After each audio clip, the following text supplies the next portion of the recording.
Everybody, and welcome on out to another edition of the Living Deadwax podcast. I am your host, Ty, joined by my co-host, Tyler. Got another topic coming at you. If you are new here, welcome. If you are coming back, welcome back. Tyler, how are you tonight, man? Doing great, brother. Highlight of the week Good. right here. Ready to go over our the year of our Lord 1993. Hell yeah. I chose tonight's topic. We are covering 1993. So we will be discussing our favorite albums from 1993. Before we get into that, hit the like button, subscribe, comment down below. What are your thoughts on the year 1993 and some of your favorite albums, songs, stuff like that? We would appreciate any and all interaction. It helps the channel. Thumbs up, subscribe, all that good stuff. It helps us out, keeps us going.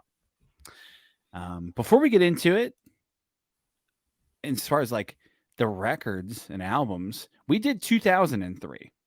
So if you like this, if you like these kind of deep dives, which I love, that's why I've chosen both of them. Check it out. It's on the channel. It's a pretty cool video. And we're kind of doing a similar thing here where we're going to kind of go run through the year of news, maybe pop culture stuff, and like music related news too. And then we'll discuss our albums and shit. So Tyler, I'm gonna break it down with some news, which is funny because when we did 2003, we were bombing Iraq. We're doing 1993. We are also bombing Iraq. I was like, oh, that's fucking hilarious. Not hilarious in a good way, but hilarious. Yeah. And that's really coincidental. And also, World Trade Center bombing was in 93. 03, we're coming only 2 years removed from 9/11. Still war on terror, though. So there you go. Very true. So yeah, I was like those two things. I'm like, that's really eerie. 30 years or were 20 we still years bombing apart. in 93? 93 we were still bombing? Excuse me. 93 we were still bombing, yes. Like even when Clinton was taking office, I was refreshing. I was looking through the Wikipedia and obviously refreshing my obviously I was only 2-3 years old, whatever. So I was refreshing like my history, that knowledge. And yeah, we were still bombing Iraq. We were still doing shit. And actually, Clinton actually bombed Iraq too. When he got in, he issued an airstrike because there was a plot to assassinate George H.W. Bush when George H.W. Bush was visiting Kuwait. Oh, so wow. we bombed the shit out of him because of some plot, which may or may not have existed. So who knows? That seems like that sounds very American. That sounds very American. Hey, just because you guys, if you guys fucking dreamt about it, you should wake up and apologize. That's kind of how. Yeah, maybe. So yeah, we were still bombing because there was still shit going on for first Bush, and then Clinton continued it for a little bit too. So yeah, just great shit. In the World Trade Center bombing, obviously. So got terror attacks going. So very similar vibes. Do you have any memory of any of that shit? Because like we were a big news family, so like I remember a lot of things from even when we were little baby kids because watch it every day. Like I remember things. I vividly remember Oklahoma City and somewhat Waco. So that's next year. But like Waco's we're gonna talk about Waco. But oh shit, okay. All Oklahoma City is 95. Waco's 93. We're actually at the 30-year anniversary today of the siege. The day the FBI I thought Waco was went 94, in. But you're right. No, it's today. It's popping up on Twitter a bunch. I just read the article again. So yeah, it was today. So we could talk about Waco. But to answer your question, somewhat, the first thing I really remember as far as like national or world news, I kind of remember the Oklahoma City bombing, which is 95. Honestly, it's and that's the same. I think it's April 20th. Or April 19th, Oklahoma City. It's like the same day as Waco or whatever. Yeah, the raid. Kind of remember that. I remember the Monica Lewinsky shit. Yep. I remember the impeachment trial or whatever, or them voting for it or whatever. And then I remember the 96 election. Okay. Shit. Yeah. Wow. Because I remember like watching the news and like my parents were watching it. I remember seeing like results come in. That's probably like the first election I really obviously remember. That's the Dole Quinton in it. believe so, 1996 right? election. Yeah, I think it was Dole Quinn. Yeah, it's Bob Dole. Yeah, and that's the Yeah. Ross Perot one too. That's when Ross Ross Perot Perot. took a Well, bunch, also took a Ross bunch Perot of was in votes. 92 too. So Ross Oh, was Perot he? was also So he yeah, he was took a also bunch of votes spoiler. twice. Yep, So, 100%. Uh, um, so yeah, yeah, I that's to answer your remember. question. Yeah, Oh, those go. are it. Keep going. Okay. Yeah, no, I remember all that shit because we just watched it because my grandparents were all retired. And I went over there every morning for before school and stuff like that, right? So I remember watching the news every single day, and just being glued to that and seeing Oklahoma City vividly Oklahoma City because I just remember looking at the building all the time. And they were talking about Terry Nichols and Timmy McVeigh every day for Mm. months, right? And movements and motivations and everything else, XYZ stuff for Waco. So I'm a year and a half, I guess, 93. So like I'm two. It I'm was two. April. It was well. The siege was 51 days, like the whole interaction with the ATF and shit. But the Yeah, yeah, actual yeah. raid, when the FBI and the ATF actually may or may not have lit all the shit on fire, depending on what you Yeah, believe. yeah, That was April 19th. That's when like all yeah. the shit really went down. When it popped off, and that's when the propane tank Yeah. started exploding, everything else. Yes. Yeah. I remember the Vegas bit of that, but like I also could be saying that because of Wake or because of Oklahoma City, because Oh, even okay. back then that was a reference point. They were. Because also Yeah. like Ruby Ridge was another one, so the whole Oh Ruby yeah. Ridge Yeah. stuff, all that stuff, all played Yeah. into it. Yeah. So like, I remember like sprinklings of all that shit. So I wasn't totally turned on yet. I wasn't totally sentient, I suppose, but just little flashes of shit, 100% at this Yeah. point. It's really crazy how much like. Well, I guess you see something every day on the news. I guess it's going to leave an impact at Yeah. some point, you know. Yeah. Yeah. So it don't. I guess it Exactly. makes sense. But yeah, Um, fucking but yeah, crazy. we're Good lord. yeah today, as of this recording, we're the 30th anniversary of the raid on Yeah. the Branch Davidians Yeah. compound. David So Koresh. no matter what you believe or your thoughts on the federal government or anything, like it's still just a tragic fucking loss of life. So no matter what way you slice it, Yeah, it's because bad times. 80 some people died. So yeah, just bad times all around. Mostly So women and children. yes, a lot of women and children. So like, and then depending on what you believe, the ATF may or may not have, and the FBI may have not have fired live rounds, and there's a lot of contradicting reports, and there's shit that came out after the fact that a lot of FBI agents lied under oath and shit about certain aspects of it. So Well, not Janet that Reno said no, so I believe Janet Reno. Okay, do Janet you Reno believe? Okay, never stood. She never steered me wrong. Okay, Janet Reno was always good to me. Okay, 100%. You as a also 3-year-old. yeah. Also remember those hearings. I also remember those hearings. I Oh remember seeing wow, yeah. fucking Janet Reno because she has a very striking appearance. She is a Oh, large, yes. square-faced woman with her glasses. So I Yeah. also remember seeing Janet Reno a lot during this time. Again, no Well, reference point as to why, but I because remember seeing her. she was the attorney general at the time. Correct. Yeah. Um, and then she's actually the one that started the investigations because she said not to use the pyrotechnic rounds and shit. Yeah. So that was the big contradiction because the FBI agents, they all said, no, we didn't use them. And then like in 99, it came out, yeah, they did use them. So like I whatever, 6 years later. isn't it So isn't a lot of it because of the tear gas was lit the yes. with the supposed live rounds or with whatever the fuck and this and that and Yeah. it was a perfect fucking cataclysm storm of all the shit coming together and that's why it all fucking broke out, I guess. Depending They on what you cut in believe. and So thing yeah. like Because there's apparently there's again I've refreshed this shit like an hour ago, but apparently there's audio logs of that the FBI had of transcripts of the oh guys yeah, talking about lighting the shit on fire. 100% So, but then you because look at they other shit and they say like the FBI knew more than they let on, that they knew they were going to light the shit on fire. So it's like, why didn't you do something before they did that? So you could get into all types of fucking things. yeah, I know we're getting the weeds here. I just remember back then because yeah, they had not bugs, but they put not pre-bugs, I don't believe. I think they planted bugs as the raid was going on or as like the 51 days or whatever. I believe they planted bugs around the compound and when they cut in, they also put listening devices where they cut in at And that was the whole thing.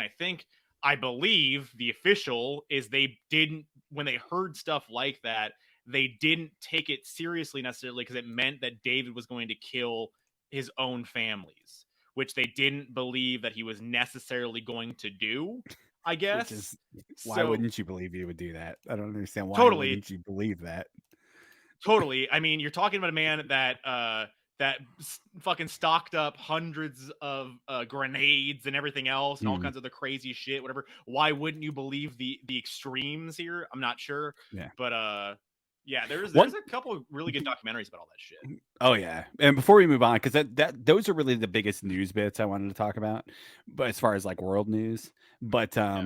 the one of the interesting things I didn't know about until I was reading today, and again, it's just ancillary, like high level shit. I didn't dig deep into the weeds in this, but apparently they altered a Bible section and gave audio to David Koresh, like they gave it to somebody to give to him because they thought Mm. if we can convince him that this doesn't happen in the Bible, we could calm this down. Oh So wow. they gave the audio and he listened to it, but they did it Yeah. 3 days before the actual raid started, Mm-hmm. and they were working with a guy who was like an expert on cults, and they said like you need to give him like a good amount of time, like a couple weeks, Yeah. to like really set this in because they gave that Yeah. to Yeah. him to just surrender, and then Yeah. they only gave it like 3 days. So Yeah. there's all types of shit to dig into and like conspiracies, obviously. Anytime that stuff happens. So Yeah. yeah. I never knew That's that. the So crazy thing. Like, look into that. I never knew that. So like apparently they gave him like an altered version of a Bible to like trick him into thinking like this didn't happen in the Bible or his yeah. interpretation Did you was wrong or something. So did you ever watch his again, we're getting way too much into this, but did you ever yeah. watch his video that he made? I have not, That they no. Like I've watched it's hardly any of the documentaries and stuff.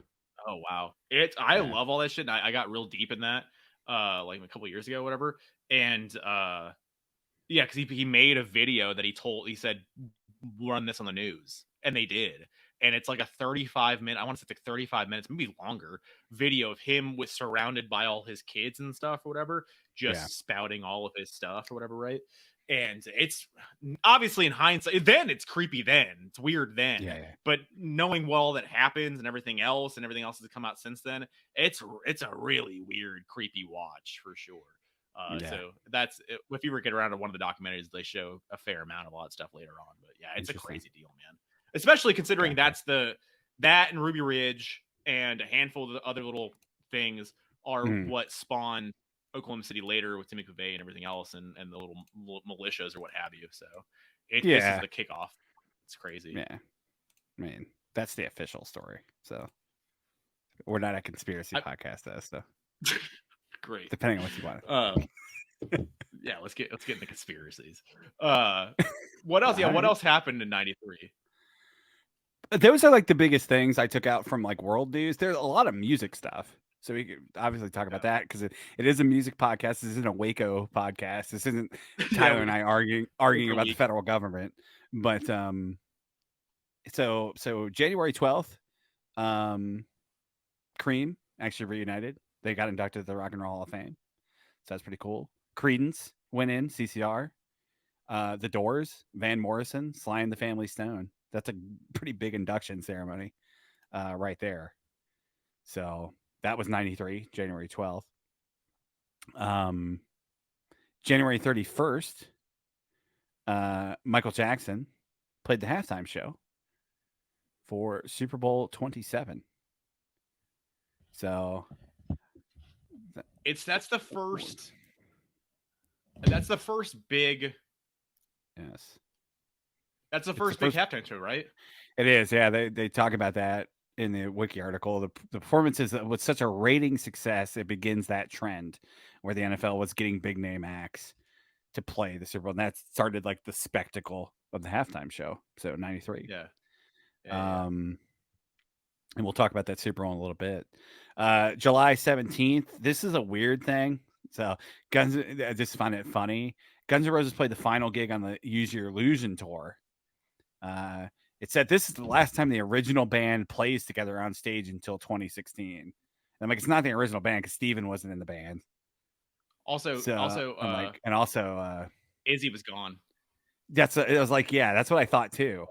And I'm like, yeah, Hell I yeah. couldn't remember. Yeah, I'm like, there's multiple guys not in the band, so it's like, Yeah, I guess it's kind of the last time until Guns N' Roses, I guess maybe in an sure. official capacity, maybe I don't know, but Shitty, yeah, shitty fun fact uh, that's not but necessarily yeah, true. but obviously a very big tour that ended in 1993. Biggest, yeah. Um, August 24th, news breaks to the public that Michael Jackson is being investigated on allegations of child molestation. All So right, sick. he That had a is very big true. year. Yep. Funny part about that is like 2 weeks before that, he did an interview with Oprah, which was like one of the highest rated interviews in Oprah's history. Yeah. And obviously didn't talk about that because none of the news had broke, but it was one of the highest rated things as far as Oprah goes in history. And then it was his first interview on TV in like 14 years. And then like Wow. 2 weeks later, the allegations were already coming out, which I found fascinating. So I'm like, Wait, did they know something was coming out, and that's why you decided to do that interview to that's get what ahead of it? my question. 'Cause I don't know nothing about nothing, right? But I would wonder if him and his team. I don't know if Oprah knew about anything, obviously, right at that point. But I wonder if him and his team already knew what was brewing and was like, "Hey, let's get Sure. ahead of this and see if we can get some kind of positive press out there." I don't know. I don't know nothing. Yeah. Wow. I just remember Um, this. I don't remember that Oprah interview. I just remember because I've seen it a million times, as have you. The video that he's on TV is the news, and he's doing his own announcement of the charges, right, or the mhm. response or whatever. And he's in the white shirt, Yeah. and he has his hair and stuff, and he's Mhm. saying they took pictures of my genitals and that whole thing. He's doing all of that. Like, I just remember Yeah. because I've seen that a lot, or that referenced a Yeah. lot, right? Yeah. Damn. August 28th, Bruce Dickinson played his final show with Iron Maiden. He would later return Ooh. to the band in 99. That show is broadcasted on British television, later released on VHS and DVD. They also kill Bruce at the end of the show. Kill him. Oh, you told me that, yeah. Which Yeah, is they kill him interesting. off. Yeah, it's cool watch. Check it out on YouTube. Wait, okay, question about that. Do you know, so given that they did some theatrics to kill Mhm. him off, did they have theatrics to bring him back that first show? That would have been cool, but I don't. You It's don't been a know. I while don't know. since I've watched. I think the the Rio show, Is the first Rock one? in Rio, is his first one back, and I don't think they do. Oh, They interesting. might have had It's some kind of warm big. up gigs before that. I don't know. It's a good question. Okay. September 20th, Depeche Mode in this house becomes among the earliest bands to go on the internet to interact with fans. The group holds Wow. a question and answer session on AOL. The event is marred by technical difficulties as many participants, including the band members themselves, have trouble logging onto the chat. I just found that fascinating. They were probably one of the first bands to ever do that. So That's crazy. crazy.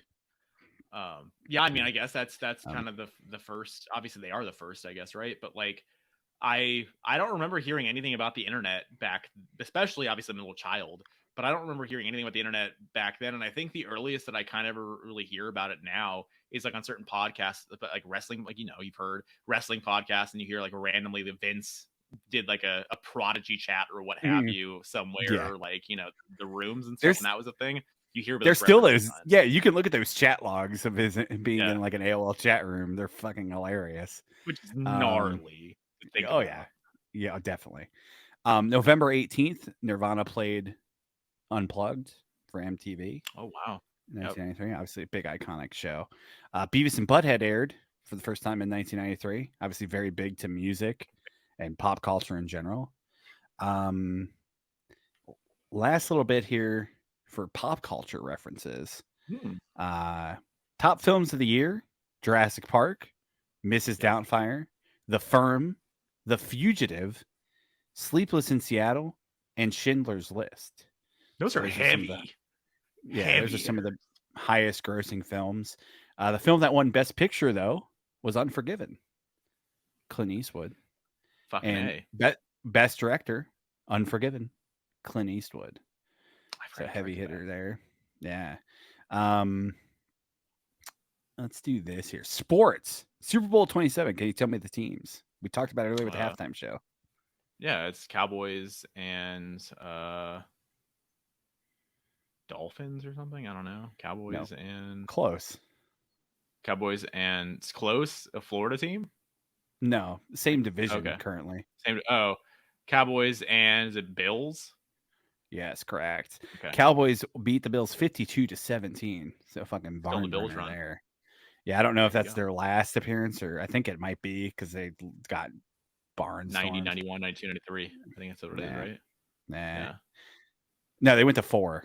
So That's what I'm saying. 90, 90. 91, 92, 93. Oh, you're right. Yes, correct. So that was in Pasadena at the Rose Bowl. There was almost 100,000 people there. Hell Um, yeah. 93 World Series is easy, but go ahead. It's me Blue Jays and Braves? No. Nah, Blue it's Jays easy. and It's iconic. Oh, Mitch Blue Jays Williams, and Phils. Phillies. Okay. Yeah, Yeah. Joe Mitchell and the Carter. Phillies. World Yeah. Series. Yeah, Toronto wins in 6 games on a walk-off. The only second time that's ever happened. The Yeah. first was the Pirates. 93 NBA Finals, also easy. A big one for us. It's a Suns and Bulls. Bulls and Suns. Yeah, There. Bulls won in 6 games. 93 Stanley Cup Finals. Can you do that? Shit. Rangers was 95. I don't think they were there in 93. Canadians. Correct. Canadians won, and they beat. Uh, This is the first. All right, I'll give you this. It's the first West Coast team since 1920, I think it was, or something like that, to appear in a wow. Stanley Cup Finals. Canadians and Kings. Correct. Yes. Okay. Yeah. Canadians won in 5 games. Okay. So I before we honestly get did to not the, know Gretzky went back. I never knew that. I never had that saved in my brain that Gretzky he went was on the back to the Kings in final. '93. Yeah. Right, got their Wow. ass beat, but yeah. Yeah. Okay. Before we get to the Billboard stuff, because that's always fun, we can do deaths really quick, which is not always fun. But there's some big ones. Audrey Hepburn. Okay. R.I.P. River Phoenix, young. Very big. Vincent Price. Yeah. Brandon Legendary. Lee, who's also very young. Okay. Andre the Giant, past 93. Only wrestling death I could really find. The only one, the big one that made the, which is really weird. Well, at the same point, we're only whatever fucking 15 years into the heavy steroids, so we'll see. True, very true. Yeah. Conway Twitty in the music world. Oh wow. 93. Yeah, Nice. it was like 50 okay. something. It died pretty young. NASCAR world, Davey Allison died in a plane crash. 93. Talladega. So we're 30 years from that. Euronymous from Mayhem was killed by Varg in 93. Also in music, Chris Oliva from Sabotage died in a car crash. Oh, wow. Guitar player from Sabotage. He might get mentioned later. Frank Zappa died in 93, which I didn't realize. That was fucking 30 years ago. And Doug Hopkins from the Gin Blossoms killed himself in 93. Oh, wow. Yeah. So those are not good. 93 deaths was really hard because like the whole list was like World War II generals and shit and like fighters. Yeah. So I'm just like going through this list which is obviously very important, but I'm like, I'm not going to run off that list in the music podcast. Yeah, we're not. Yeah. Also, we'd still be in, I don't know about Brandon Lee necessarily. I saw it was his really first movie, but we'd still be in the River Phoenix era right now. That's a fucking crazy thing to think about. Probably the Brandon Lee era too.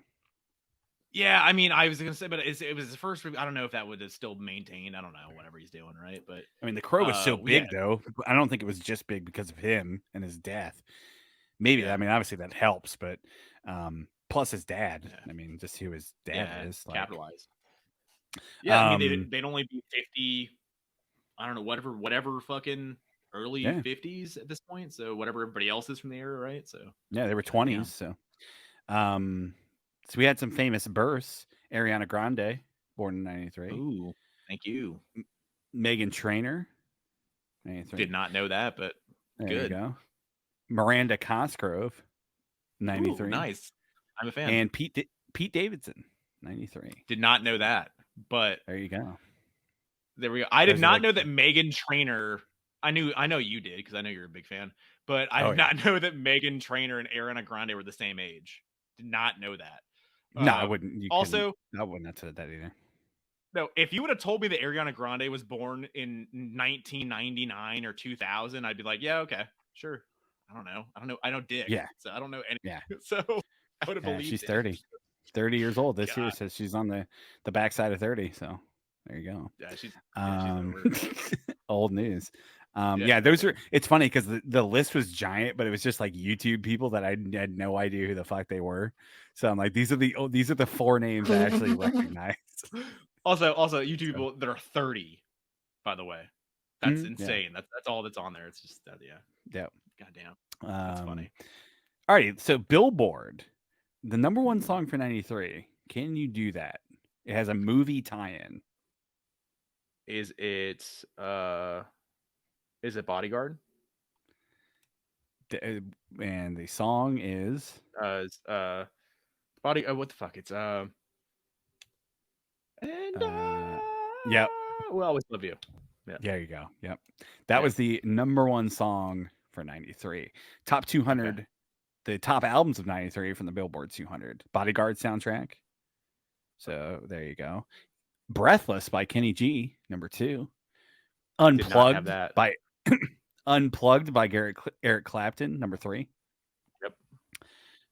Number 4, Janet by Janet Jackson. And number 5, Some Gave All by Billy Ray Cyrus. So there's your top 5 albums, 93. We got to take a couple of those off our list then. You know, we were talking about them. So, yeah. Bill on a lead here.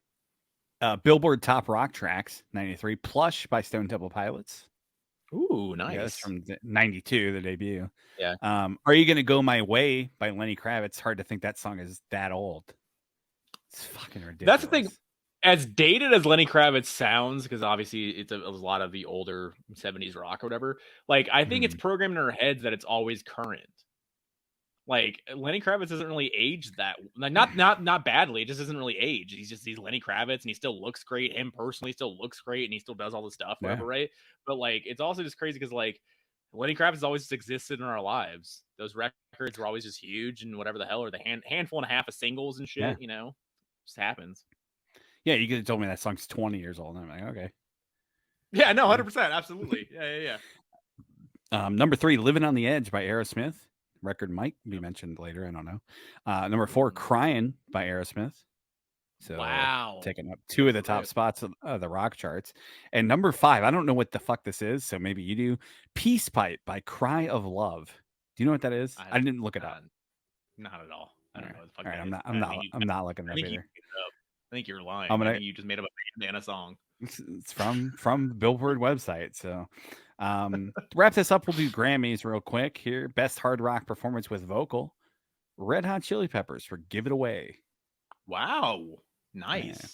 Best metal performance. Can You Do It? 93. Yeah. Is it a metal band? Sure. Sort of. Cool. Not really. So not. All right. So one of your favorite bands. Oh, one of my favorite bands for a metal performance. 93.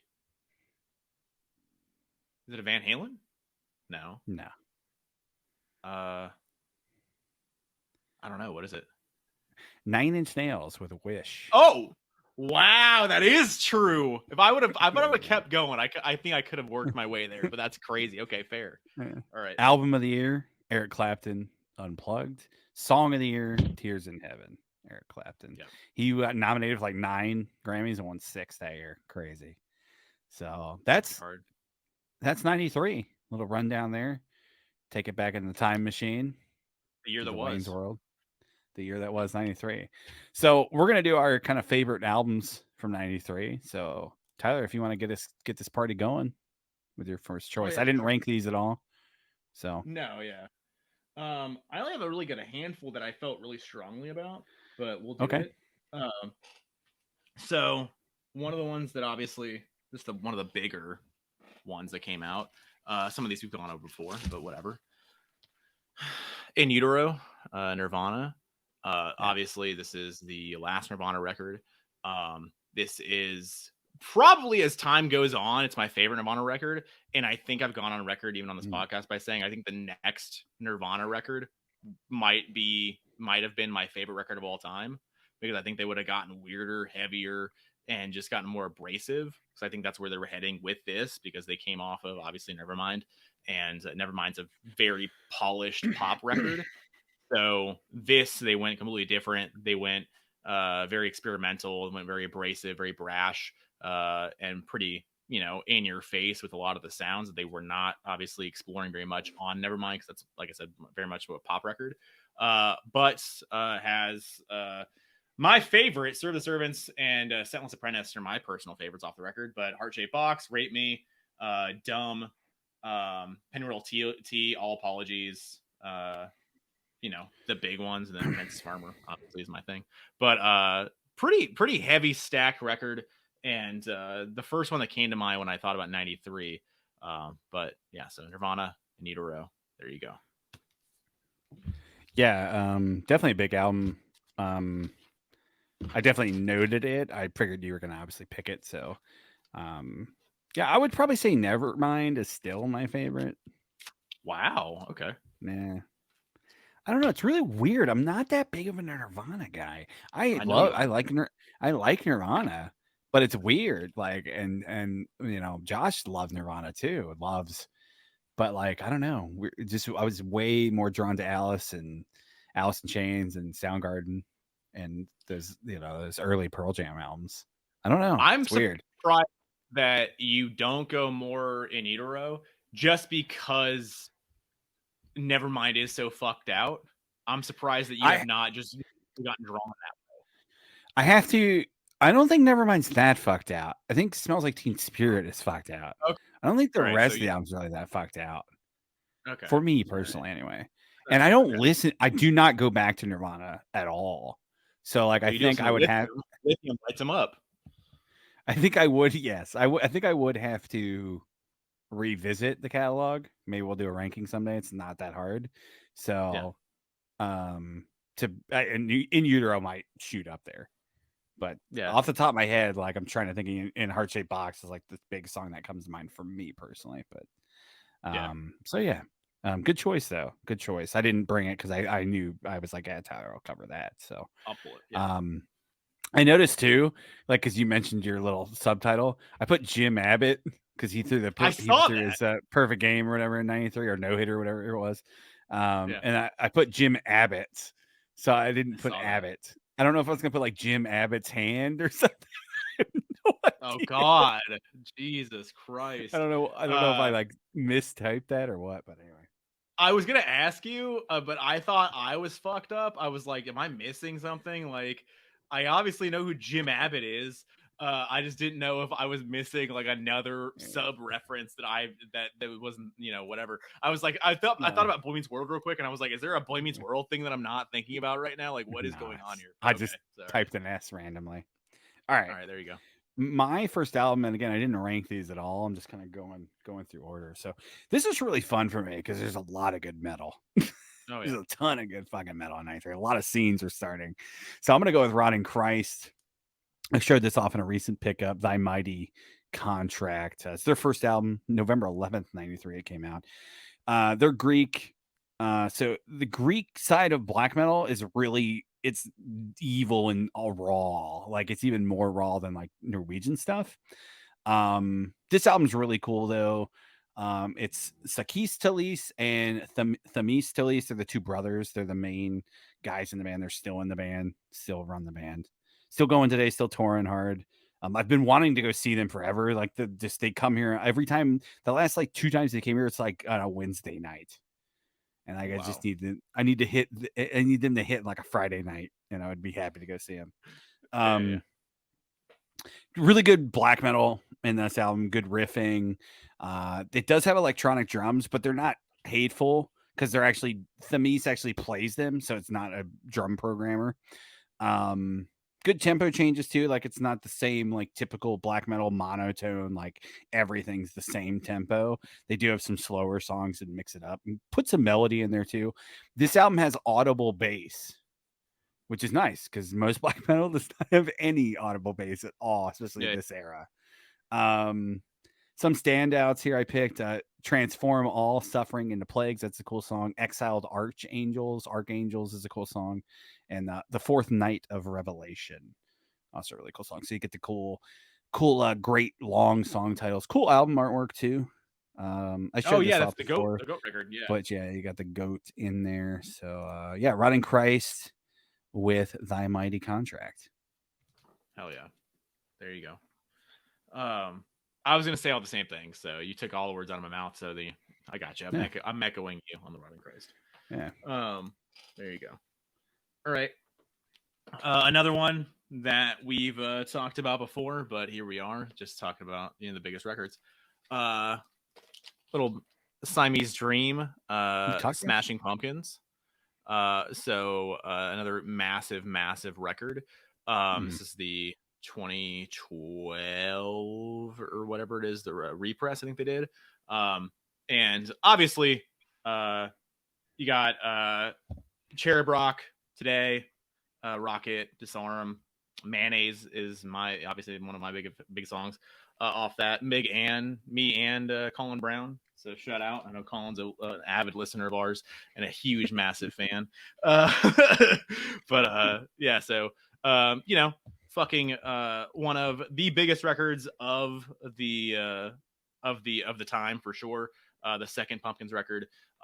It's a cool record. It's obviously showed the next era of Pumpkins. I think especially back then, every record was a slightly different evolved sound than what they were previously. So it kind of showed the cards a little bit to what came later with everything they did with Melancholy and everything else. So kind of showed the cards a little bit, and then it exploded even more so than what they did in '93. mm, So I love Pumpkins. I'm a big Pumpkins fan, especially this era is the prime creme de la creme. And Billy's voice, songwriting, everything was always there, and the band was still very tight, and they weren't in the throes of hating each other as much as they would come to in the next yeah, 5 or 6 years or so. So it's kind of the golden era and golden age of the band. So there you go. But yeah, yeah, Smashing Pumpkins, Siamese Dream. And they actually just repressed all these, so all these yeah, editions too. So if you don't have the Pumpkins, they're out there for cost. So there you go, or yeah, whatever. Y- Yeah, yeah. I gotta reacquire them. Yeah, definitely a big record. One I love all the big songs. Don't get tired of them. Um, yeah, good choice. One I had on my list, but I knew you were gonna bring, so I was like, oh, I'm not gonna take too many from Tyler because I know yeah, like '93 he was like slim pickings it, but yeah, yeah, great fucking record. And I'm more of a Melancholy guy, but they're still doing shit too. I know they're dropping like this giant fucking box set soon, like a rock opera thing that Billy's doing. I think yeah. comes out Friday. So Well, they were supposed to do the Melancholy Part Two, which I think is maybe what we're talking about. That was it's what not what called that, but maybe that's what it was yeah. originally supposed to be. Gotcha. Yeah, it's not called that, yeah, Hmm. but I think that's what the idea I think is that. Which I mean, I'll check out. I still enjoy the shit. I still have not actually checked out the last record, the newest one. I actually still have not got into that Hmm. yet. But Atom, a I rock opera in 3 acts is the new record. gotcha. Atom. I've enjoyed the singles I've heard in the last few years. Like they're all Yeah. pretty decent stuff. Okay, So so first announced as his planned sequel to Melancholy. So this is the okay, sequel. Um, and then COVID stopped it, and then there you interesting. go. Boom. So Yeah, got it. have So to check check it it out out. then. I'm gonna go with a Swedish band. A lot of Swedish shit on here, which I absolutely fucking love. There you So, go. their first album, Catatonia. I don't think I've talked about Catatonia a lot, actually, at all. Maybe in a pickups video, but Maybe a pickup. Yeah. yeah, Dance of December Souls. So this is their first album. Came out in December of '93. Ooh. If you're into any type of goth music or metal, like this is a great fucking album, man. It's a really good mix of death, doom, black, gothic metal. Like they were doing shit that other bands weren't doing. That's why I really love this fucking album. I still love the band today, and it's a lot of the same dudes. Um, yeah, they're true innovators. And like I said, still to this day, this album, sick Swedish mellow death production done by Dan Swano. Like I just love that sound, all the guitar tones. They all kind of sound the same on every record, but I just fucking adore it. Like I just just love it all. Jonas, the lead singer, he also plays drums on this album. Is fucking killer at both. Has some great fucking screams. Yeah, great use of keys too. Like if you're into keys and atmosphere, this is a great record for you. Standouts, I'd say Gateways of Bereavement, In Silence, Enshrined, Without God, and Velvet Thorns. Those are probably my favorite tracks, but really this fucking entire record. I actually think you would probably dig this record a little bit just because the soundscapes on it and all the different genres they're combining. Yeah. It's really fucking really impressive. It's not too bad of a listen either. I think it's under 50 minutes. So it's not doesn't overstay its welcome. And the production on it's fucking excellent. So Catatonia, Dance of December Souls. And as we've established here recently, I am a doom metal fan. I like the doom.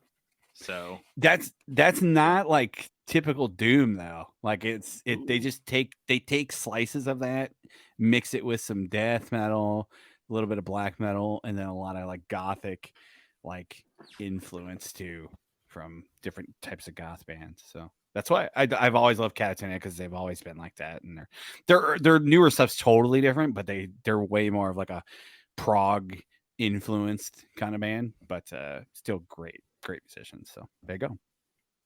Fucking A. I will add it to my playlist for the gym. I'm sure it's a great gym listen, right? No? Some of it is probably not. No, because right. it's kind of a depressing album. So yeah. Okay. Oh well, I mean, depending on where your gym experience is, I guess. Right there, you go. Yeah. All right. So one that I have on here, I have this on CD because it is not available as of yet on vinyl. So here we are.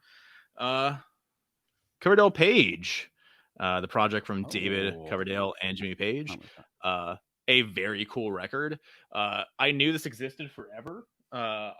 I didn't really listen to it actually until the last year or so.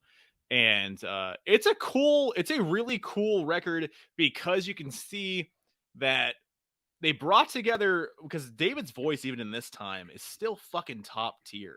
He's still real. I mean, on record, he still sounds pretty okay now on record. Live, obviously, he's an older man. It's a little struggles for a lot of stuff, especially more recently. But David had his voice forever. He had his voice going into the late 2000s still. And it's here. He's like, I want to say, we looked this up. I want to say he's like 39 or 40, maybe right here. And he still fucking just kills it in Jimmy Page.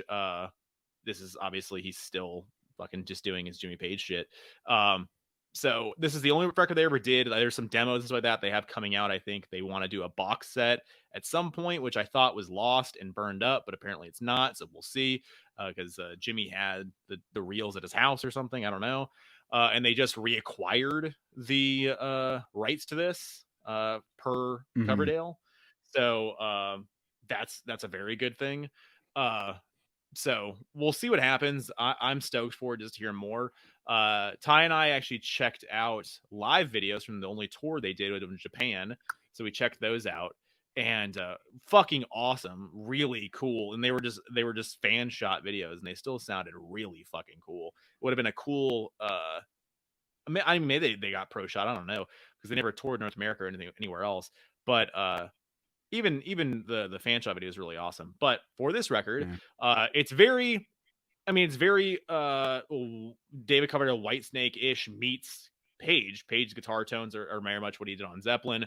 And it's a lot of lovey, Whitesnake esque songs, and with just the Zeppelin, tones in there. Highlights on this for me: Shake My Tree. I think that was the big single. Pride and Joy, Feeling Hot, Take a Look at Yourself, Don't Leave Me This Way. Absolution Blues, I think, is the second single, either the first or second. Still a very, very cool song. If you're into Zeppelin, into Whitesnake, or anything they did in the prime or in the 90s, I would definitely recommend checking this out. It's a cool listen. And if they come out a box set, check that out too. Hopefully they have live shit, and we can finally experience all that in a pro shot, sense. So there we go. Yeah. Coverdale Page. Boom. Yeah, they definitely, if they got the rights back, they definitely got to do something with it. Is that on streaming? It wasn't. I actually did not look that up prior to this. It was not, because it was in limbo, I guess. Gotcha. So it's not. So they still have not reestablished any of that on streaming. So I would imagine, because I think we talked about it before, they're going to establish when they do the reissue or whatever. So if they got the rights back, yeah, they're going to find some label to do the reissue then. Yeah. And then I don't know if Jimmy I don't know. Does Jimmy do all that Zeppelin shit by himself, obviously, or is Atlantic still? I don't know how that works. So the Atlantic records ended with, I think, Physical Graffiti was the first Swan Song record, but they were all distributed by Atlantic anyway, so it didn't matter. Yeah. But I think they owned full outright everything from Physical Graffiti on. But did Atlantic do the distribution of all the new reissues that he's done and box sets and shit? Yeah, Atlantic still is all that shit still Atlantic or whatever. Gotcha. And then this is Geffen. So this is completely different. This is the Geffen deal. Because I think Jimmy was on Geffen starting with Outrider, I believe. I could be lying to you, but I believe that's true. Yeah, it is. So Geffen's on. He's out with that since '88, and I think Coverdale, or I think Whitesnake was also on Geffen. Whitesnake's Geffen, yeah. Yeah. So the 87 is definitely Geffen. Okay, so that makes sense. That was an easy transition then for the label side. Yeah, I mean, we'll see what happens with all that. I mean, it's going to make money. I don't know how much money, but it's licensed to print money with any of those re-releases, especially, with Jimmy coming in. So, we'll see. Yeah. Cool choice. All right, I'm just going to stay in Sweden. Fuck it. There's a lot of great shit, man. All right, go up and down the coast. Yeah, Necrophobic, the Nocturnal Silence. This is their debut from July 26, 1993. Swedish blackened death metal, the kind of pioneers of that. So it has that great Swedish kind of mellow death production that I absolutely love. Really kind of groovy album, though, at times. It reminds me a lot of Slayer.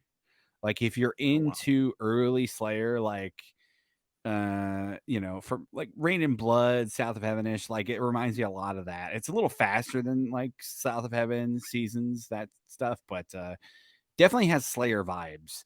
Because it's just fucking evil sounding, which a lot of Slayer is just fucking evil sounding.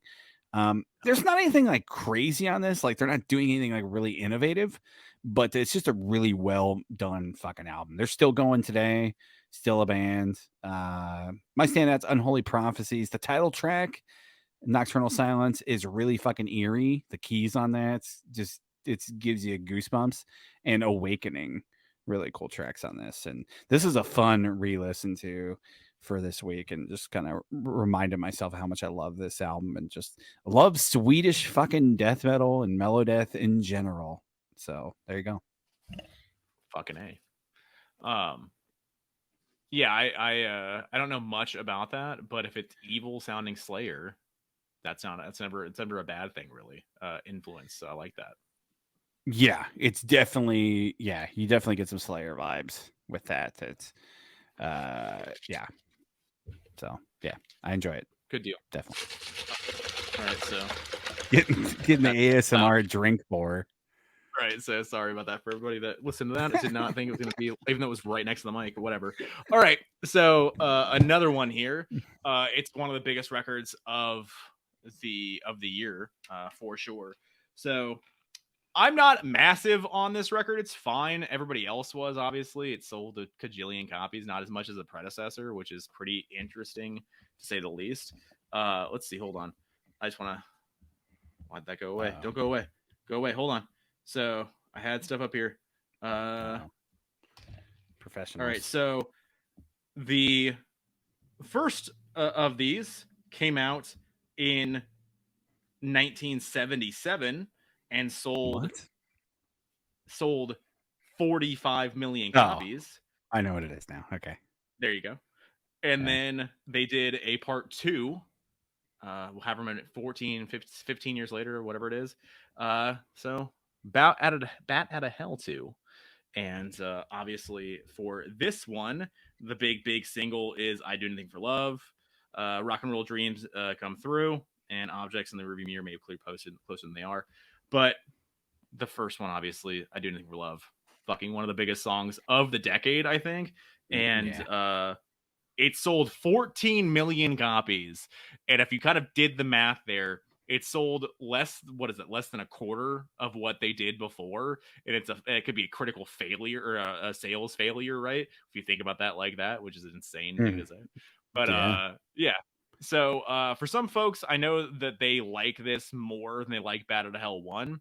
Because Wow. for some folks, the sound on Bat Out of Hell is much, it's more raw because they just had no money, and it's different production obviously than what they had back then, because that record is Todd Rundgren, and this record, it's just Jim doing it himself, so there's different vibes altogether.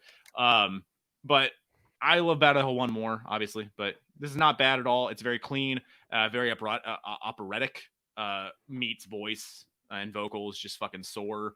And they came back together. They broke up for many a good year.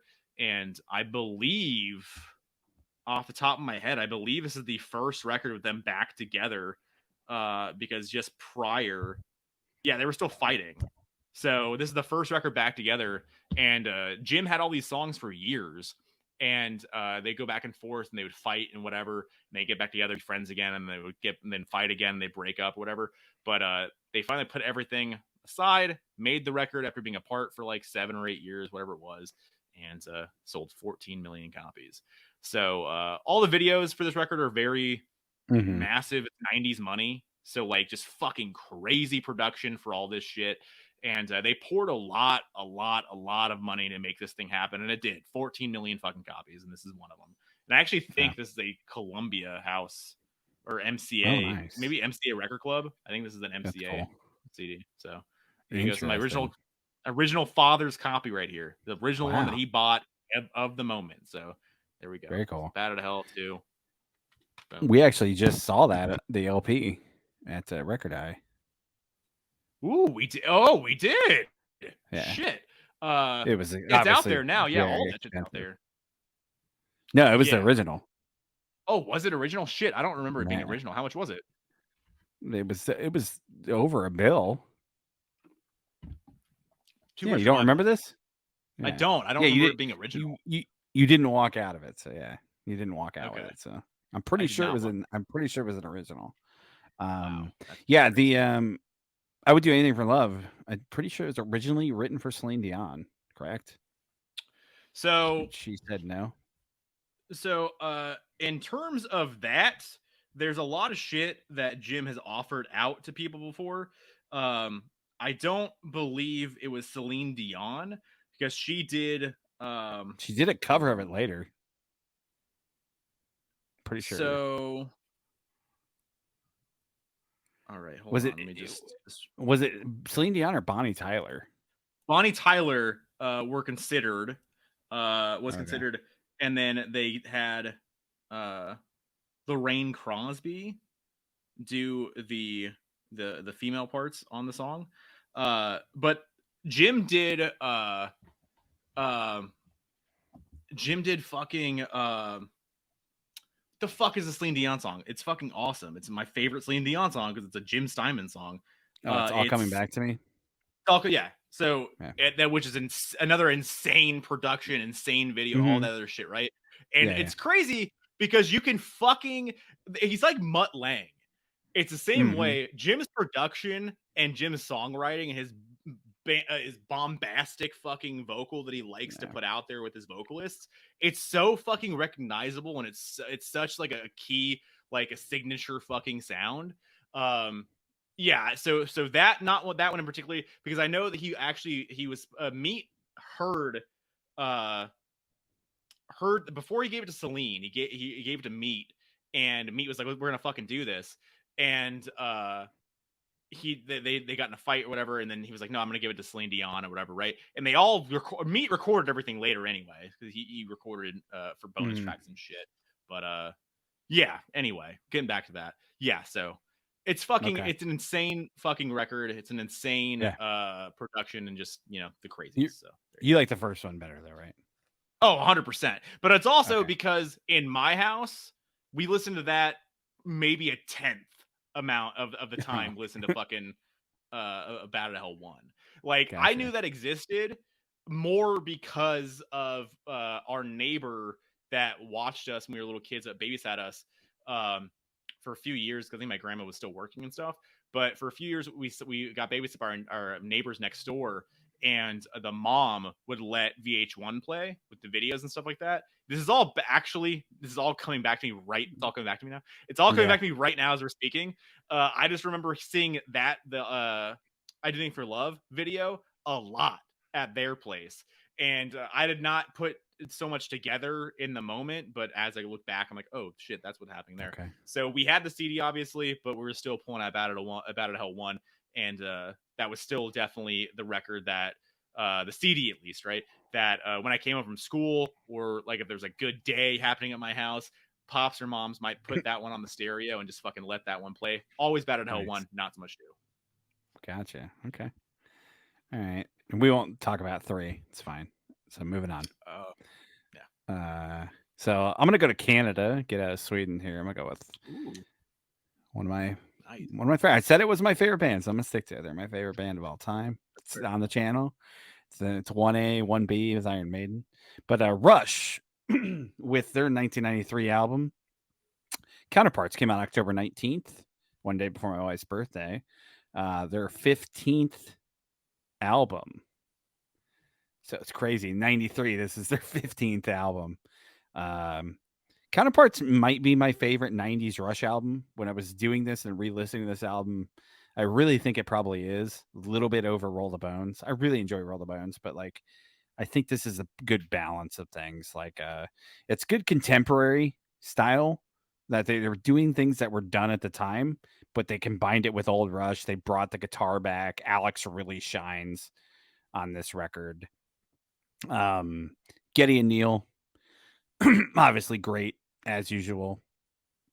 It's pretty inoffensive production, like nothing really like shines on it, but it's fine. The interesting part about this album is it's a really contentious time period between Geddy and Alex. Oh, like wow.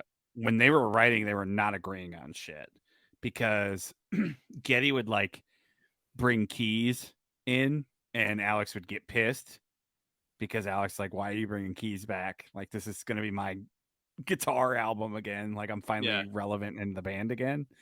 And Geddy to be like, I'm not going to overthrow the fucking album with the keys. I'm just adding elements here and there and stuff like that. So I think it adds to the charm of the album, though. Like, they were kind of not getting along at that point in time. So there's kind of the cool thing about that is it's about, the whole album is written about like dualities, and it's called Counterparts. So like it's about like either opposites or the same things attracting, like yin and yang stuff. So it's kind of funny that they were Geddy and Alex were kind of contentious when they were writing the music. Here's the actual tour book too, from 94. Ooh, yes. Fucking so nice. There is some cool pictures in this. And the funny part about this is Neil's write-up in here is in 1994, Rush will celebrate 20 years together. So that's pretty cool that they were talking about that. So. They were still together in 94. When did they stop officially? 95? It's like 97, 96. 97. Okay, 97. Okay, well, I do. Okay. But there's some obviously good pictures in here. That's awesome. There's a funny picture in here. Not funny. It's just of Geddy with like a bunch. I think it's his baseball collection. Ooh. Some of his baseball memorabilia. That's really cool. Yeah. I like that. There's a picture of him and Alex in Angels uniforms. So I don't know if they were at like spring training or something. I don't know. There's no caption Yeah. to the picture, but there's the tour book. I only own it on CD. You can watch a Vinyl Regrets episode if you want to know why I only own it on CD right now.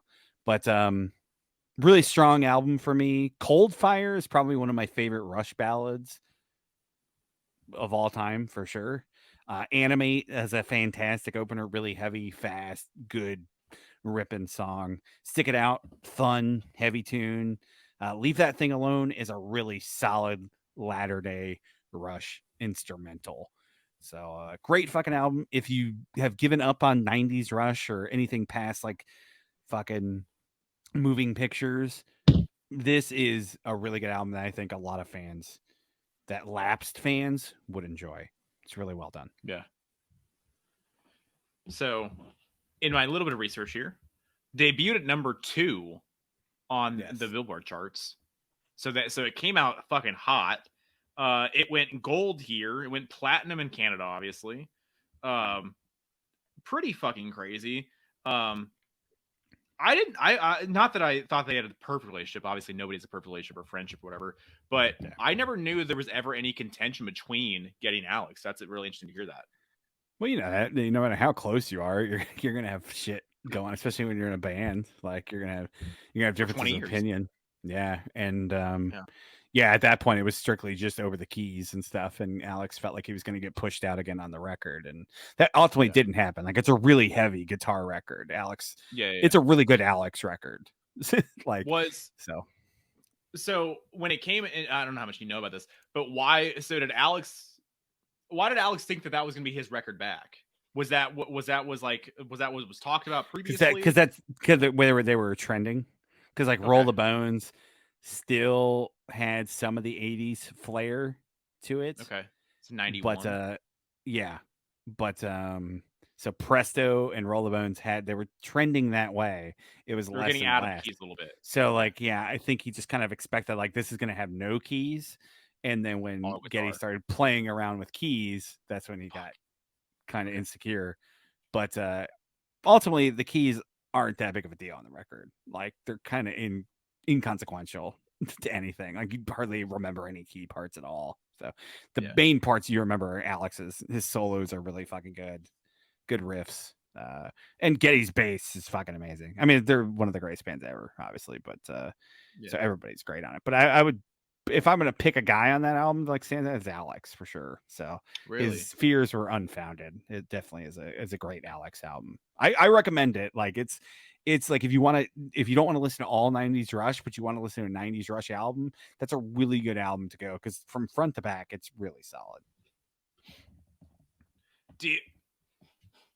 I guess it's not really a solid question to ask because they didn't know they were ending, or they didn't not they were ending. They did end eventually a few years later for a little while. So I guess I was going to Yeah, say, does it sound like a band coming out and coming to an end? But obviously that was a completely different circumstance and everything else. At that no, point. yeah, exactly. Because obviously nobody dreamed what was going to happen to Neil personally. So, Yeah, it was but I something still they didn't break with the band.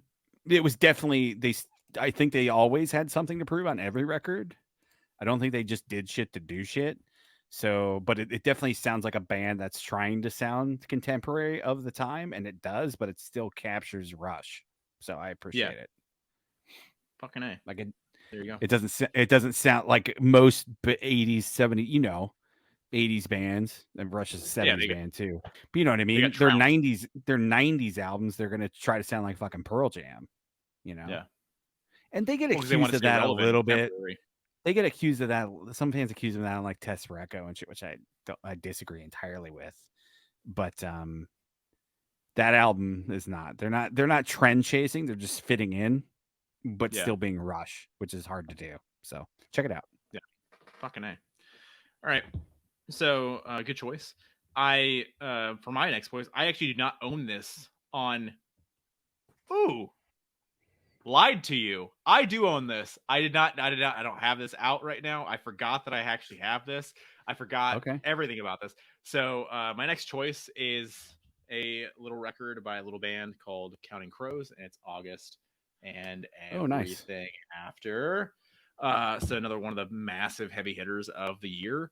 Uh, I forgot that I have this. I don't. I guess I own this now. So my parents, when I moved out, they had a bunch of CDs that my mom put in a little travel suitcase thing, whatever. And Mm. she gave me that to kind of, I guess, just because she knows I have CDs. She knows I like music and shit, whatever. So she's like, you can just Yeah. take our CDs. And I was like, okay, cool. So I forgot for some reason, not that they weren't hip, well, they weren't hip, but for some reason they have this.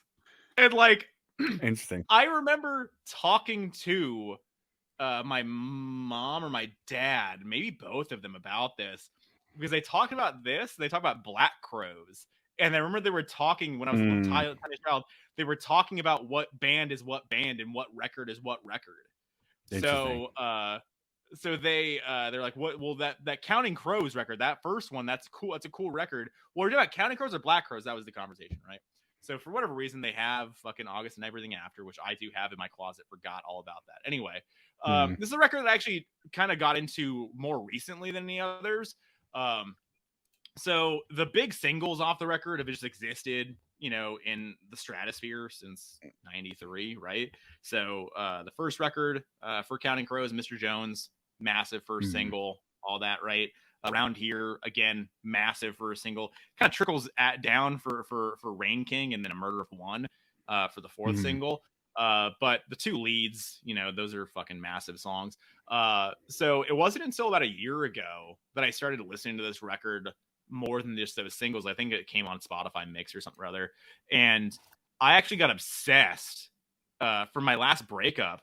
I actually got obsessed with Time and Time Again. That Oh. song is probably one of my favorite songs of all time. Like I Wow. remember in like the very beginning of that breakup, being the saddest boy, I was like, I get a Counting Crows tattoo. I get time. I remember. I literally thought that. I was like, Wow. I could get that right now. Yeah, I was, the weirdest Nice. mind headspace. But yeah. So that song in particular, for me, if I was to say listen to a song, it's Time and Time Again. The song is so fucking good. A lot of this is Adam Derwitz, right? Adam Derwitz. Mm. A lot of it's him writing in character about situations that he was like imagining and shit, and like somewhat autobiographical, I guess, but he was more writing character based stuff.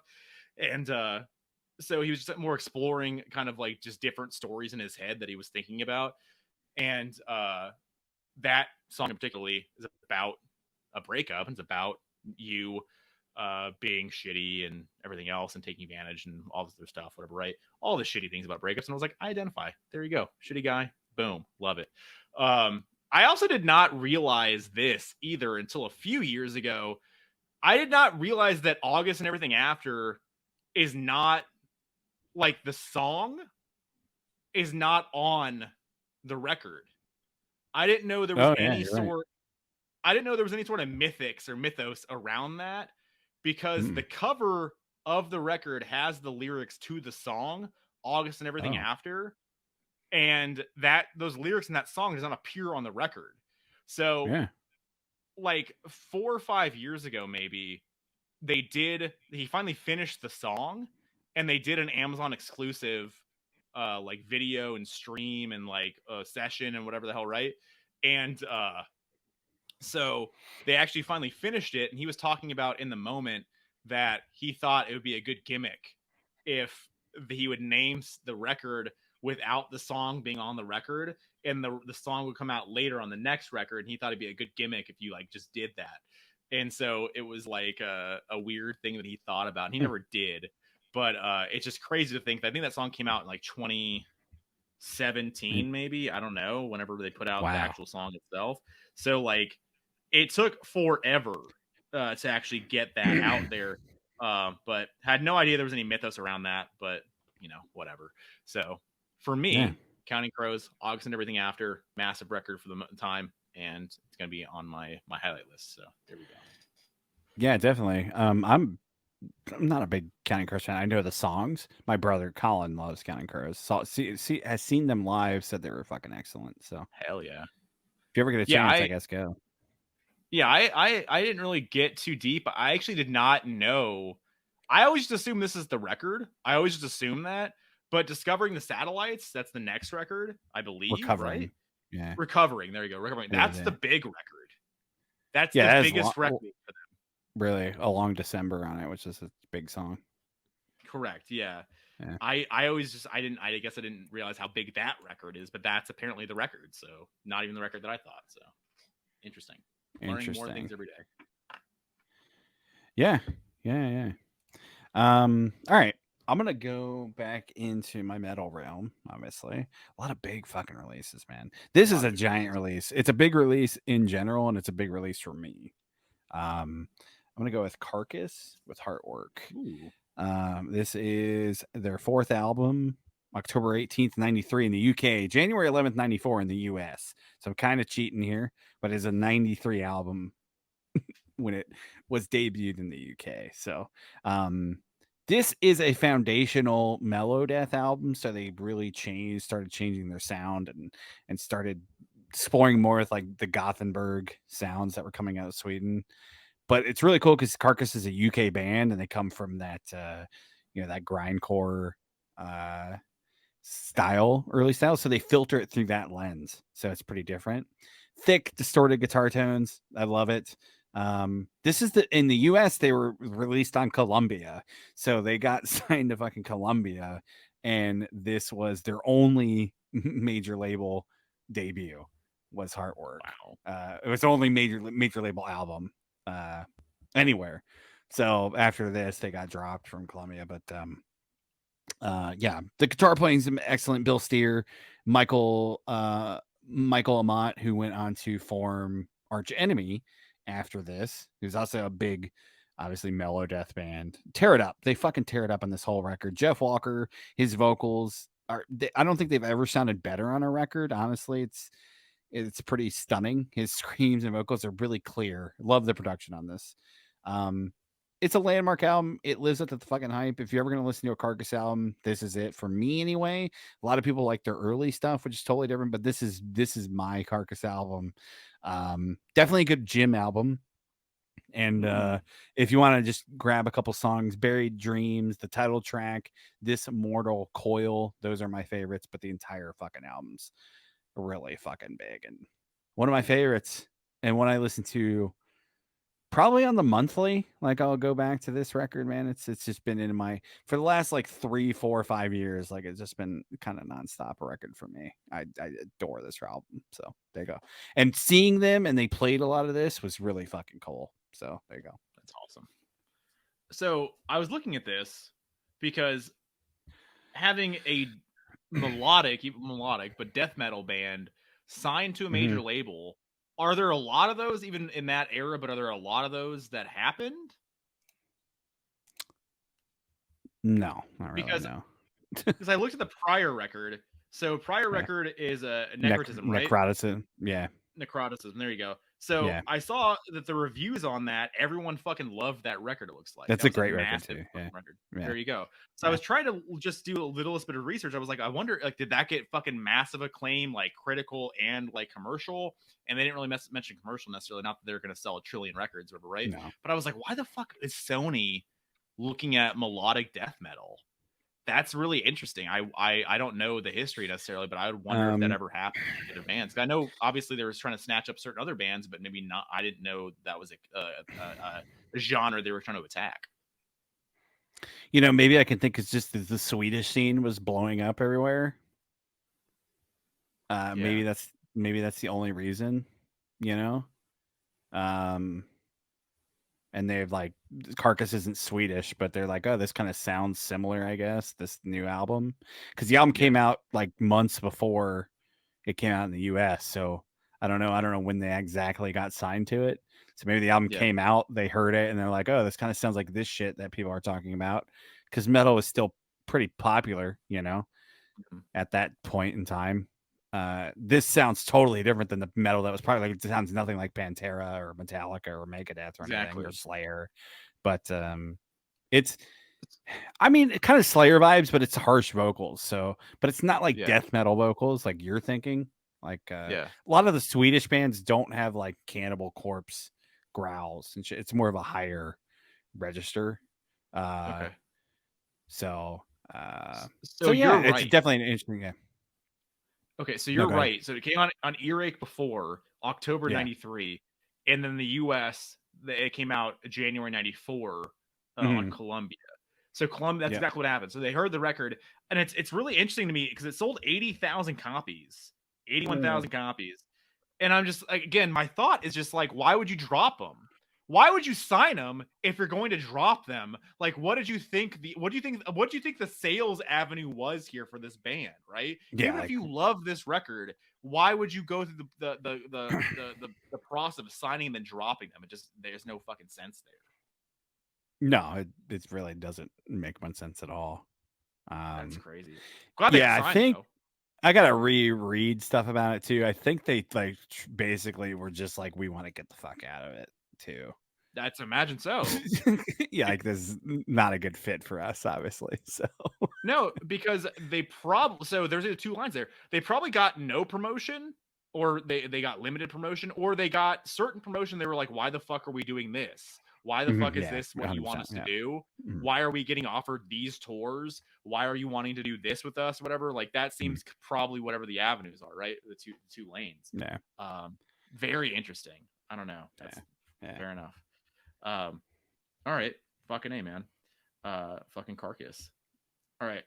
So another record that I don't have. I need to actually fucking buy this. And Uh-oh. I've seen it because they're doing all the reissues right now. There are only three of them at least. It's going to be a little band called Bad Religion and a record called Recipe for Hate. So for no, don't want to do that. So Bad Religion. So for Recipe for Hate, it's a very very top heavy record. Um, so it opens up uh, with Recipe for Hate.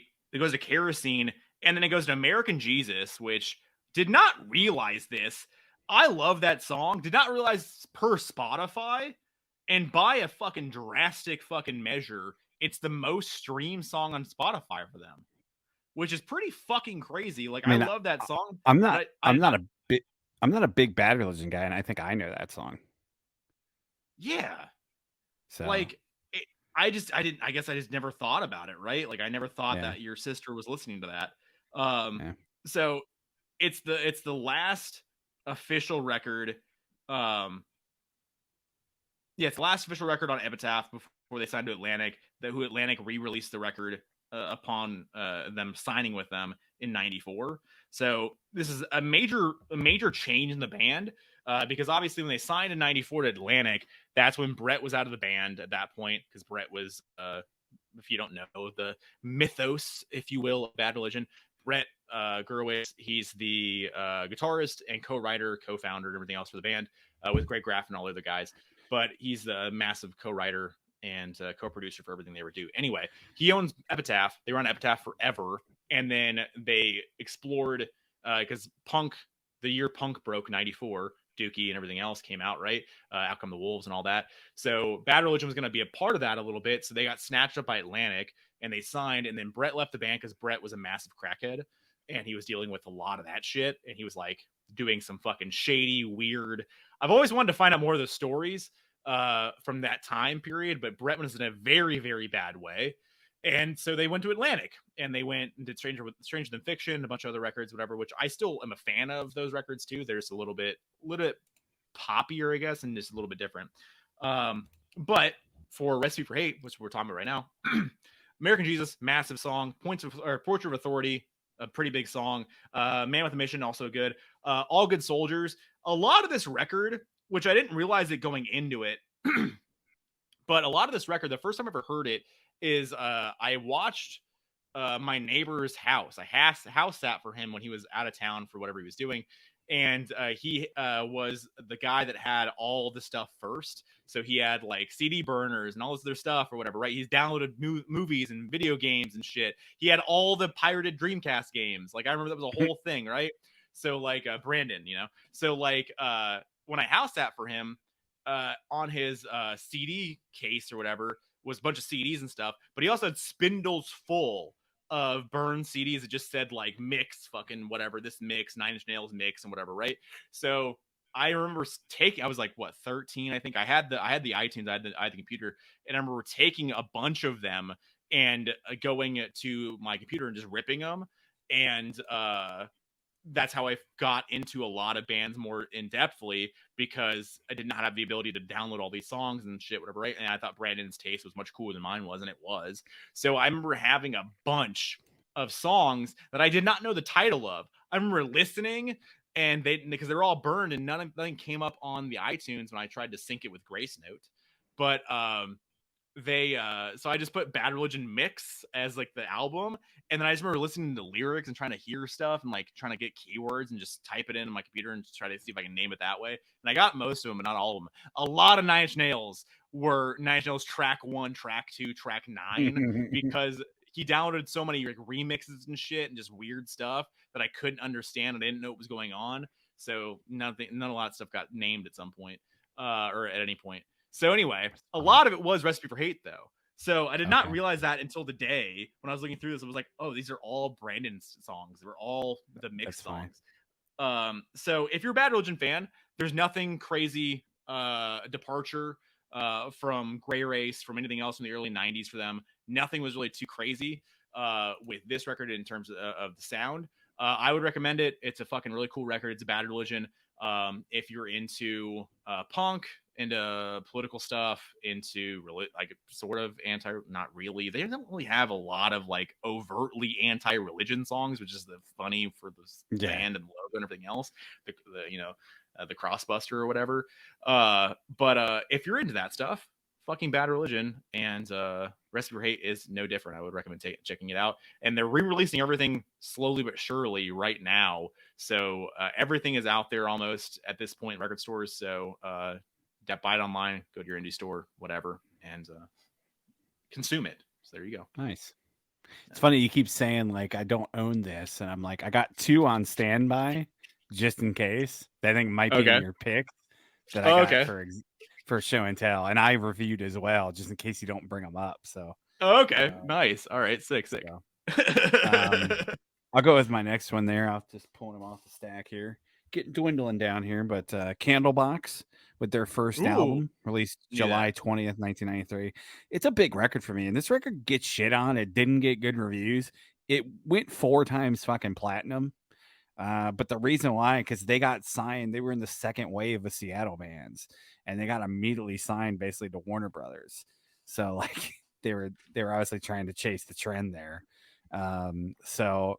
But I really like this record. It's a fun album. It's got good guitar work on it, some cool solos. It has southern, like I was listening to it today, it's got southern rock vibes. Oh, wow. Like if you told me Candlebox was from Georgia, I'd be like, okay. So it's got a different vibe than the other Seattle bands because of that. Like the lead singer's voice, Kevin Martin, he has a really interesting voice, which I think lends that vibe to it. Funny little tidbit here is that they did some other songs during these recording sessions, and a song called "Can't Give In," which I don't know, is on the Airheads soundtrack. Oh wow! So I don't know I don't know if it's in the movie. I don't know. So I have to look that song up. I haven't listened to it yet.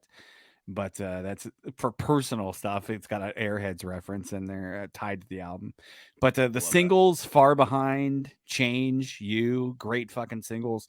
Good deep tracks. Blossom's a really good ballad deep track. Cool fucking record. And if you've never given Candlebox a chance because like you're just they're just shitty Pearl Jam or Alice in Chains or whatever, like this record is good. I can't vouch for the rest of their shit, but I really fucking enjoy this album quite a bit and love Far Behind's a really cool song. I still dig it. So there you go, Candlebox with their self-titled. Fucking A. Yeah, you've always jocked that quite a bit, and I mean it sold 4 million copies. So they definitely fucking broke through the mainstream.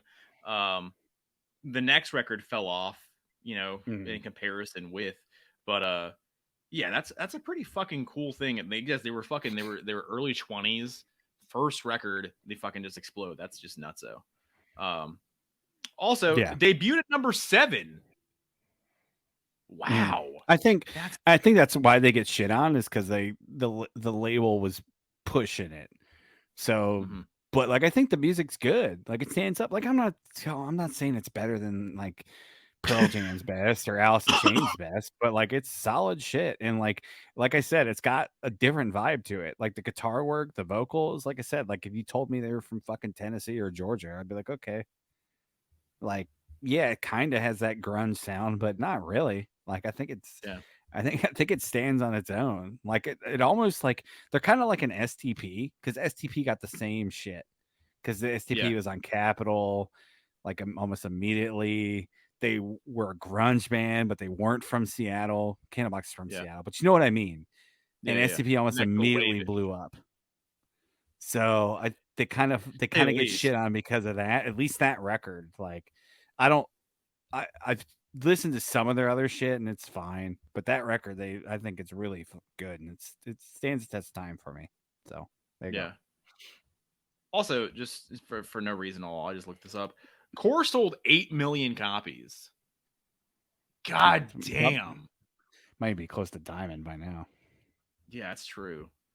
Yeah, just 90s money, man. Fucking Yeah, 90s money. I can't begin to fucking just even dive into that. Just yeah. nuts so. Fucking A. Love it. Very cool. Cool choice. Yeah. All right. So another one that I don't have, uh, and I think it might be on your list possibly. Okay. Uh, Maybe a little bit later, but little band called Pearl Jam with Verses. I mentioned it, but I didn't. I figured I was like Tyler will probably bring Pearl Jam. So Yeah. So obviously, second Pearl Jam record, coming off 10. 10's the biggest yeah, fucking record they ever had. So it's hard. It's hard to follow that one up. They still managed to do it pretty well. Go, Daughter, Animal, Descendant, Dissident. Dissident. Still, yeah, there you go. Still fucking huge songs. It still sold 7 million copies. Mm-hmm. So I, I don't know what do you think 10's at? Have we done this before? I think it's 10's like Diamond. 14. I think it's past Diamonds or something. 13 for whenever the fuck the Yeah. last time they certified it. So it sold about, half as much. Which Yeah, but again, if you at the think about time that, though, it probably wasn't as they were selling together. It probably wasn't a big drop off. Like Daughter is a big single. I love Daughter. massive. That's a cool song.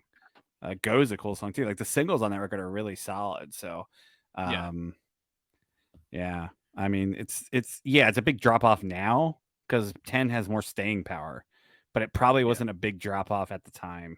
So, yeah, I mean, those yeah, first three records, like I hate to be that guy, but because I know Pearl Jam fans hate those people, but like those first three records are they're loved for a fucking reason. Like I get it.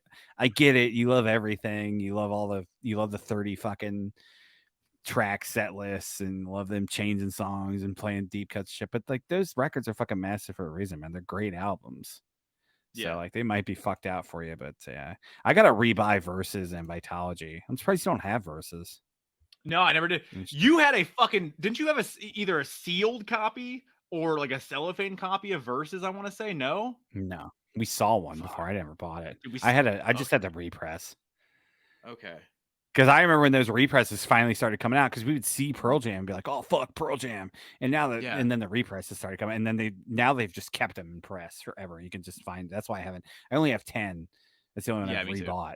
But Yeah. yeah, yeah, definitely need to get Versus and Vitology at least. But yeah, good record, definitely good choice. Yeah. Yeah, Fucking massive. those first three records definitely still hold up. I'll give them that. So Yeah. No, for sure. And I mean, they've been chasing it ever since because they're so fucking big and all the other shit. But there you go. yeah. So, Alrighty. I'm gonna go to Norway here. Can't talk about of '93 course. without talking about Dark Throne, of course. This is Under a Funeral Moon. This is their third album. So this is the third album in their Well, no, because not counting the debut. The debut is their death metal album, so it doesn't really count. But this is the second album of their trilogy of classics. So you have Transylvanian Hunger, Under a Funeral Moon, and Blazing Northern Sky.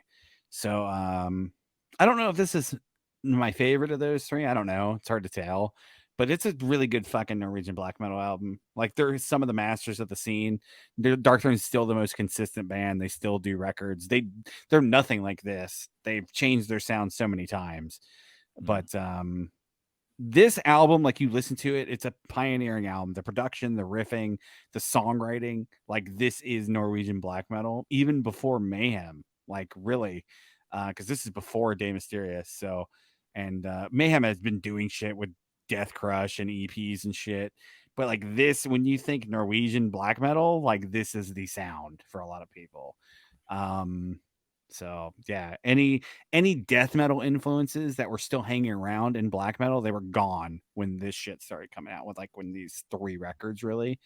Um, but yeah, really innovative stuff for the time. Definitely standouts. The title track, "Crossing the Triangle of Flames" is a really cool. Summer of the Diabolical Holocaust. So you got the fucking long ass Jesus. song titles. That's a really cool track. But honestly, the entire album, like you shouldn't pick and choose. It just should be taken in as a whole. It's a rough listen, really raw production. It's that type of black metal where it's like every song is almost the same tempo. They do vary a little bit, but really harsh vocals, really harsh production. That's the point. It's meant to create those dark, cold Norwegian vibes. Like Yeah. it's really weird to listen to this in Phoenix, Arizona, which is like one of the hottest places ever. But Yeah. it's it brings the cold to your heart, I guess. So there you go. Yeah. Dark Throne. Yeah, this is on gray vinyl, which is really cool too. This is I think this is like a 2011 repress. And then Ooh. just because I'm feeling froggy, let's look at the gatefold too, because I can't remember what the gatefold is. Yeah, gatefold's So just cool. lyrics, but there's the back too. So you got the guys on there. Looking all. So Heck yeah. there you go. And they're fucking in their like early 20s at this point. So That's awesome. changing the All right. game. So a little bit of a bonus information here for you. Fun facts. Album was remastered and reissued by Peaceville in 2003 and repackaged in a cardboard digipack. It was also released by Back on Black in the form of a limited edition 2000 copy picture disc. So there's 2000 copies of 2003 picture discs out there somewhere. So if you ever feel so inclined to do so, go ahead and pick those up. What's funny is if I want to feel depressed about shit or just like shit that I'll never own, I always go on Discogs and all the Norwegian stuff. I always look at first pressings Oh because there's yeah, usually stuff listed, but it's usually like one or two, and it's like 500, 600, 700, 800 thousands of dollars, and it's like yeah, oh yeah. fuck, just to have one of these like classic albums, original pressing from Yeah. Norway of this shit would just be I would fucking love it. So Because that's like they're a a big bucket list. it's a big tape culture, isn't it? Yeah, definitely a tape culture too, but the vinyl's rare too. Yeah, But that's what I'm yeah, gonna it was a say. big tape trading scene. I mean, metal in general, like that, and death Yeah, metal and all that shit. So yeah, that's what I was imagine. There's not very much vinyl out there because of that being the culture, and also the fact it's '93, so there's really not gonna be a lot of vinyl out there anyway for anything. But even more so for a small fucking band from Norway, especially the first record. That's not their first record, right? That's not their first record. that's their third. Yeah, That's their third. You said that. That's your third. yeah, Yeah. yeah, All right. yeah, Fucking A. yeah. All right. So last one for me of note that I have here. Wow. Yeah, I don't have anything Okay. else kind of bounce around here. But last one for me was not his finest of times here, but I actually re-listened to this record today because I was such a novice at it and I didn't really know a ton about it besides the title track. Okay. So it's gonna be David Bowie, Black Tie, Okay. White Noise. So this is Bowie coming into the 90s, coming off of the late 80s. And for like in my eyes, like I guess I'm wrong here and I'm doing revisionist history because I don't have any, I wasn't alive of the time, right? Or I wasn't really turned on of the time. But in my eyes, Bowie was always massive. Bowie was always next level fucking crazy. And everything that he kind of did was always kind of game changing, and he just kind of ushered in the next sound, right? But I was not under, I guess I wasn't totally understanding of it. But coming off the late 80s, you had him doing Never Let Me Down, which is, it's a lesser record because it's coming off the Labyrinth soundtrack. It's coming off Tonight. So like there is definitely a downturn from Let's Dance, because Let's Dance is the fucking peak pinnacle. It's 84, 83, 83, 84 for Bowie. So it's like he was so fucking high off the Let's Dance record. So I guess anything else is going to be a step down. And over time, Mm. obviously things did get a little bit weird. And so into the 90s, going to 93, Black Tie White Noise. It's so I didn't know what art rock was really, but like I was just looking at, I was like, what the fuck is art rock? I don't really know. It's art rock. So it's, I've heard the fucking sound before. I didn't know what art rock sounds like, but this is fucking art rock. Okay. It's very much so, especially the opening track is a complete instrumental record called The Wedding Song, I believe, right? Yeah. Mm. So it's a complete instrumental record, and it's very much so like it sounds like shit you'd walk down the runway to. Like it's very Oh, interesting. He brought in more people to collaborate on this record. He had Nile Rodgers came back to produce it, which I was reading more and more about it. I guess Nile Rodgers has since from Chic and everything else he did, all production works and stuff. But I guess now Rodgers kind of like distanced himself from it, since then, and kind of said like he wasn't really agreeing with a lot of the choices that they ended up doing. Which I guess I hear that. I don't know. To me, it just sounds like whatever Bowie was trying to do. He's trying to be the next sound, and like there, he plays a lot of sax on this record. There is a lot of saxophone, and Bowie's exploring more and more sounds. And what's kind of interesting about this, listening to this now, is so I'm a massive Nine Inch Nails fan. Trent Reznor's one of my favorite people ever in music. It's really interesting how much, in hearing this and going in hindsight now, with the current Nine Inch Nails stuff that Trent's kind of getting into with the EPs and stuff, Add Violence, Bad Witch, all this stuff that's kind of come out over the last 6 years. I think it's been since the last record. No, that's not true. I was like 2011 or some shit. So anyway, the 2019, last right? 6, yeah, 19. But he has the other EPs before. He's had Okay. 4, I think, EPs now. But Yeah. it's interesting to hear because there's a lot of sound on the new Nine Inch Nails EPs that actually harken back to this sound. And it's funny because again, Trent plays sax on a lot of not a lot, but on a fair amount of these songs, these new songs, the new EPs. So it's just interesting just to hear those parallels. Gotcha. None of these songs really took off. I only knew Black Tie White Noise, the only song I actually knew from this record. Okay. But listening to it now, it's a cool record. I wouldn't by any means put it next to any of the other classics necessarily, but it's just Bowie trying to get into the next 90s sound. And I mean, he got there, he kept exploring it.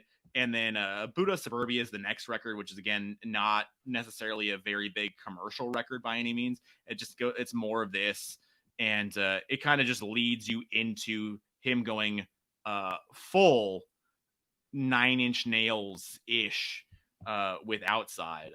So I don't know. It's a cool record, and if you're into that art rock sound, you're into a little dancey ish, electronic, whatever the fuck, check it out. I won't be putting it on again anytime soon. I don't hate it, but it's Gotcha. cool for what it is. But there you go. So David Bowie, Gotcha. Black Tie White Noise. Go check it out. I just did, All and right. it was interesting. Nice. I appreciate you like diving into something you hadn't listened before to get Yeah. doing the homework. Cool. Very cool. Yeah. Very cool. There's so you're are you out? I'm out. I got nothing else for you, bro. Here we go. Wow. There's one major one that you are Oh, not is there? mentioning that I'm actually really disappointed in you, but I got you Oh covered. shit. Okay. All right. I'll Here do we it. go. I'll do it later. Let me get through. I got some one that some ones I want to talk about. So Okay. let me get through these. You'll actually appreciate this because these came out in the same day, which is fucking crazy. They're two Ooh. gigantic bands, and they're competing in the same genre, which is fucking Okay. crazy. So I'll talk about the. Let's do. I'll just show them both. So we have Death with Individual Thought Patterns, Okay. June 22nd, 93, and then we have Morbid Angel with Covenant, June Oh wow. 22nd, 93, which is just that's astronomical that these came out the same day, which I didn't realize until I was doing research for this. So, Death and Morbid Angel, two of the biggest death metal bands ever. Um, Okay. Covenant, Covenant is probably one of my favorite death metal albums ever. It's one of the biggest. It's one of the best selling, but all for a reason. Like the production on it's great. Um, it got heavy MTV Headbangers Ball play, and it had Beavis and Butthead play, so that really helped it too. Um, fucking Pete Sandoval, one of the greatest fucking death metal drummers ever. David Vincent, like his voice is instantly recognizable, like one of the most recognizable death metal vocalists ever. Standouts for me, the whole fucking record. God of Emptiness is a really fucking cool song though. Like if you're gonna pick a song, that's a cool song. That's the Beavis and Butthead video, which is a funny. You can watch the Beavis and Butthead version too. Oh yeah. It's a funny Beavis and Butthead bit. Um, just a great, massive fucking album. It's their third album. To answer your question too before about Carcass, these were selling. Death metal was still selling pretty well. Okay. So and Morbid Angel got signed to Giant, which I think was a Warner Brothers owned subsidiary, Okay. and Death got signed to Relativity, which was a Sony owned. So they were basically signed to major labels. Like a lot of death metal was getting signed to majors. Dipping toes in the Yes. genre at that point. Okay. Yes. And they were selling hundreds of thousands of copies. So I think that might be the Carcass thing too. Like it's not Okay. Fair enough. exactly this, but it's close enough. Okay. As far Interesting. as death goes, really great album. Has one of their biggest fucking songs on it too, The Philosopher. Really cool song. That was the video, if I'm almost positive that was on Beavis and Butthead. But it had heavy Headbangers Ball play too, which definitely helped the album. Um, to me, it's probably the best lineup. Gene Hoglan, one of the greatest Ooh. drummers ever. He's on this. This is his first album with Death. Andy LaRocque, who is from King Diamond, he plays guitar on this record. So he does like all the soloing and shit. So it's just ripping. Because if you know any King Diamond shit, like the people who don't like King Diamond, they love the guitars, they love the music, but they just don't like King's voice. Done the vocals. So Yeah. like the solos and shit are ripping. Obviously, Chuck's excellent too. Great bass sound. And it's just a great fucking standout. I'd say Inhuman Form, The Philosopher, the title track, those are my standouts, but the whole album. So those are really cool because they came out on the same day, which I find really interesting. Interesting. Next up is an album that I just want to fucking talk about because I'm probably never going to talk about this album ever Okay. again because it's such a weird fucking album. And I listened to this whole thing for the first time all the way through in one sitting last night. And I'm like, Oh yeah, wow. dude, there's no wonder this shit happened with this record. Because I had heard bits and pieces of it, but I never like sat down and listened to it all the way through one listening, like and actually paid attention to everything. So Mhm. Halloween with Chameleon.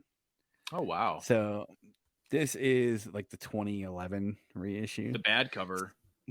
So yeah, it's a bad cover for a bad album. So it's it's their fifth album, May 31st, 93. They had signed to EMI.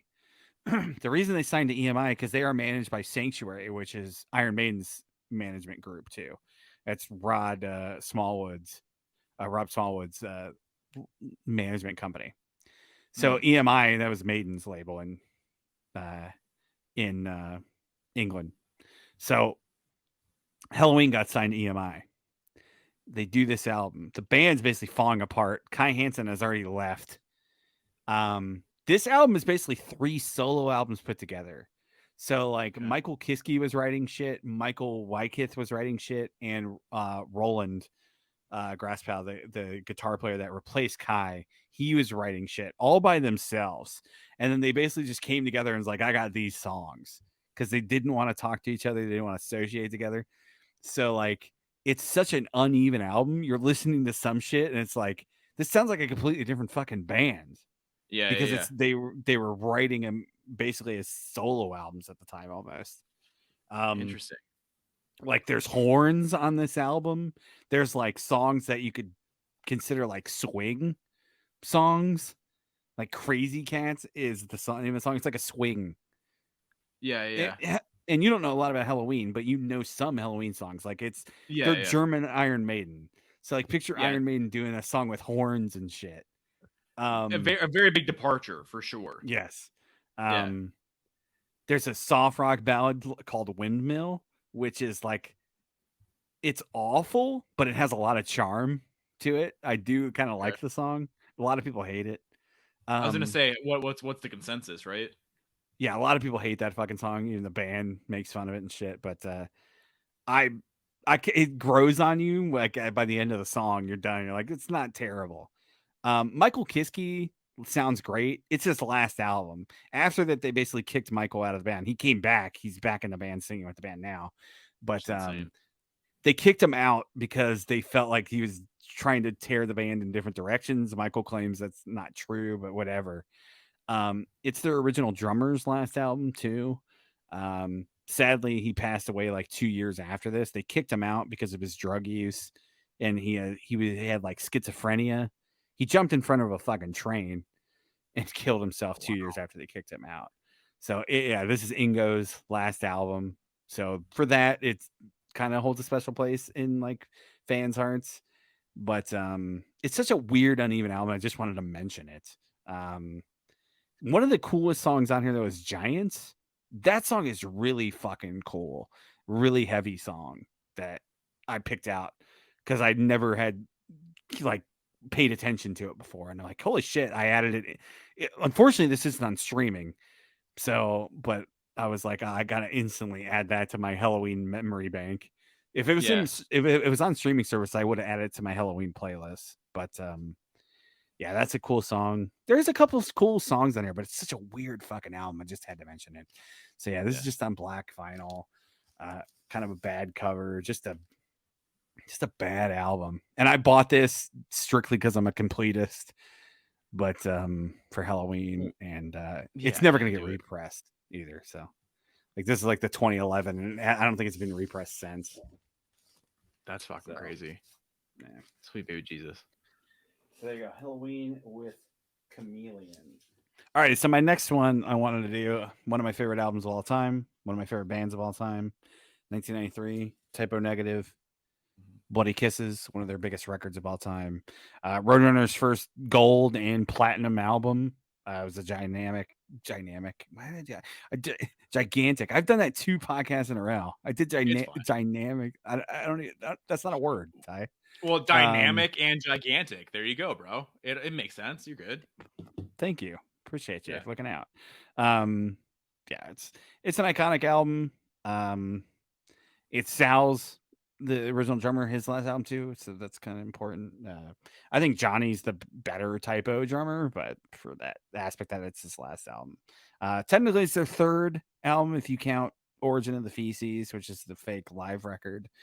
But yeah, it just totally expanded on what they were doing. It's less carnivore and more Typo Negative. Obviously a black number 1 and a Christian Woman is on here too, so you're getting like gigantic songs like right away. Bloody Kisses as well, so you're getting gigantic fucking songs. So here's the 2 LP. Run Out Groove. This is on green. Really cool. I've shown this off before countless times. Here's the original 1993 Roadrunner CD. And then Boom. here's the Digipack, the re-release that we've talked about before on the channel. That because like 6 months after the fact, Peter got self-conscious and like needed to re-release it and change the track listing and shit and put different track, and they took out the like two like hardcore crossover-ish carnivore songs off and replaced them, and they took off some of the interludes and the more funny shit off the album. So I don't know, Interesting. it's funny because like there's quotes with Kenny and shit talking about that, and he's like, I don't know why we ever fucking did it. I don't know why Peter didn't like it. I think Johnny or not Johnny, because Johnny wasn't. I think it was Kenny or Josh. I can't remember. One of the guys is like, I don't know why Peter ever wanted to do it, because the whole point of Typo is like the kind of manic stuff. Like you don't know what you're getting into. You're gonna hear Yeah. like a black number one, and then you're gonna hear kill all the white people. So Yeah. like Yeah. you're like don't know what you're getting into, and then like this changes that and just makes everything like kind of the same gothic vibe. But either way, it's fun. The added track on here, Suspended in Dusk, I like that song too, so it's cool that this has a different vibe to it. So yeah, so Typo Negative, Bloody Kisses, definitely probably my favorite album of 93. So, and probably would make my favorite albums of all time list. Be Fucking very A. hard because there's probably 3 or 4 Typo albums that could be on there. So the other big heavy hitter I wanted to mention, then I'll do a couple honorables, and then we'll do the ones that I think Tyler forgot about. Sepultura, Chaos AD, giant fucking record, had Refuse and Resist on there, sold a shit ton of copies. A lot of people kind of abandoned the band at this point because they changed the sound, not completely. I still love this record because it's a fucking just a protest record. Like it's very fucking powerful, and to kind of do a branch back to the beginning of the episode, there's a song about the Branch Davidians on here called Ooh. Amen. So like he was seeing that shit. Max was seeing that shit on the news and writing about it. But this is just a really angry fucking record. Refuse and Resist, Territory, Propaganda. Those are just some of my favorite tracks. There's a Jello Biafra song on here too. Oh wow. Biotech is Godzilla. That is a Jello song, which is a really weird fucking song. It's about like George Bush creating AIDS. So, like it's funny, like there's a quote I read from Max, like he met Jello and he's like, yeah, cool, I wanted to get you on the record, I want to do a Dead Kennedys cover. And Jello's Yeah. like, Yeah. no, I don't want to revisit into my old shit, here's this song. And then he like Oh wow. realized that Jello is a little out there with some of his views Oh, and shit. for So sure. and then he's like, oh, okay.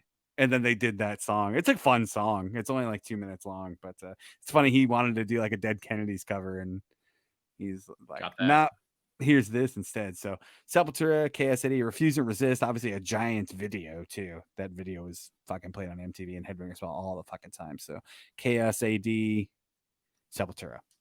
Also, Slave New World, co-written by Evan Stein from Biohazard. Did Yeah, not know that's a that. cool song too. Yeah, they Yeah. get shit on because they're changing the sound, but it's still so raw and angry. Like it's fine to me. Roots is where they get definitely different. So Very I understand why experimental. people. Yeah, I understand why people don't like Roots and they get way more new metal. But like KSID is still pretty fucking heavy, and it's probably heavier than anything fucking Pantera was putting out at the time. So it's not like commercial or anything at all. Yeah. Um, Ooh, fun. Okay, so a little fun thing for you. The North American leg of the tour, which is co-headlined by Pantera, coincided with the '94 FIFA World Cup, with the concert in Irvine, California, taking place on July 17th, a few hours after the tournament final in nearby Pasadena.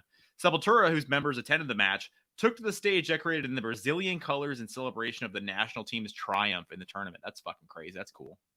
nice. Wow. That's cool. They got that was going on at the same time. I got to see Yeah, that. that's nutso. That's pretty cool. Yeah, I'm gonna do a couple honorables, and then I'll do the ones that I think Tyler forgot about, especially Love it. one that I'm disappointed. All But right. Gorguts, Origin of Sanity, This is a really fucking good album. This is their second album, if I remember right. Yeah, second album, January 1993. More death metal from Canada. But if you're, it's funny because I mentioned a lot of death metal tonight, but like this, I love early death metal because like it's all death metal, but it sounds completely different. Like Gorguts sounds fucking completely different from Morbid Angel. Death sounds completely different from both of them. Like this is really technical, really progressive, it's really heavy, thick production, great bass work. Only 36 minutes, too, so it's like the perfect length, like get in, get out, like good death metal length. You don't want death metal to overstay its welcome. But really fucking cool album. So Gorguts with Erosion of Sanity. And then have to go back to Sweden here. At the Gates with Fear I Kiss the Burning Darkness. So you get the long ass fucking album titles. This is fine, not my favorite At the Gates record, to be honest with you, but it's good, competent Swedish melodeath, so I had to mention it. It's At the Gates. So yeah, one of my probably would crack like a top 20 favorite bands maybe. So and then another band and album I've actually shown multiple times on the podcast, just kind of coincidentally, is Sabotage with Edge of Thorns. Ooh. Really love this fucking record. This is, like I mentioned earlier, this is Chris Oliva's last record. He would pass away like 6 months after this record came out in a car accident. John doesn't sing on this record. It's John Oliva, Chris's brother. He plays piano on it, but he doesn't sing. It's Zachary Stevens, who's a different style of singer, but it matches the album. Really cool riffing. Doesn't sound like anything else that was happening in the early 90s. And really just a really fucking interesting album. Sabotage is a really interesting band because they were kind of left to their own devices, which is really weird. Like, I'm pretty sure this is still on Atlantic or Capitol, and they weren't fucking with them. They were just like, no, we don't care. You don't have to sound like Pearl Jam. They were just doing their own thing, doing these rock operas and concept records and still playing a classic heavy metal, power metal-ish vibe. Standouts for me on this, the title track, He Carves a Stone, is a really cool, kind of heavy groove metalish song. Scraggy's Tomb is a fun song. And Follow Me is a really, really powerful song. I like that one too. But the cool piano on this too. John plays the fucking piano and is excellent. Really cool record. Yeah, still in Atlantic at that point. So that's a really bro. I'm not saying that I'm shocked bands got signed by major labels. I'm not saying that. It's Yeah. just interesting looking back in hindsight, what bands and what records came out on these labels. Yeah. It's But nuts. That's crazy. I think too though, like labels would take chances back then. Yeah, that's fair. That's fair. I guess I look at it through the prism of like these records are not going to sell whatever you think fucking Bon Jovi's going to sell, even still Yeah, in but '93. I don't think they cared though. Like a lot, Yeah, I think like they wanted their Bon Jovis, but they also wanted like other things to fill other niches. Where now that's it's fair. like if you're going to spend money, it's got to sell a billion copies. Like, That's the prism I look through. I think still at this yeah, point, which is not necessarily correct. That's fair. yeah. So I get what you're saying, but like it's interesting to me though that they weren't fucked with. Like Yeah, they don't really have like a fucking grunge album. You know what I'm saying? So like everything kind of sounds like Sabotage. It's all weird, progressive operas, like rock operas and good guitar work, heavy fucking solos, and it doesn't sound like anything else at the time. So I yeah. appreciate that band a lot for that. I'm gonna go with my last two here that are ones that I was relying on Tyler to bring, but I'm like, I don't know if he's gonna bring them up. So I'm like, Okay. So I'm these gonna are the make ones sure that I bring I them up. forgot. I I have think you two. forgot, and I I have think you should have two had that them I've on there. okay. I have two that I've since did research on that you could mention. I'm gonna do a quick just to see if it's right. Just I don't we have Okay. not talked about this. I don't know anything, right? Yeah. So just to give you a little taste, here we go. Just to so we see.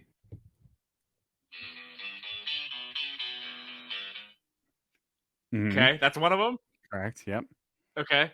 And then I have another one here that I thought maybe again of the same of the same ilk.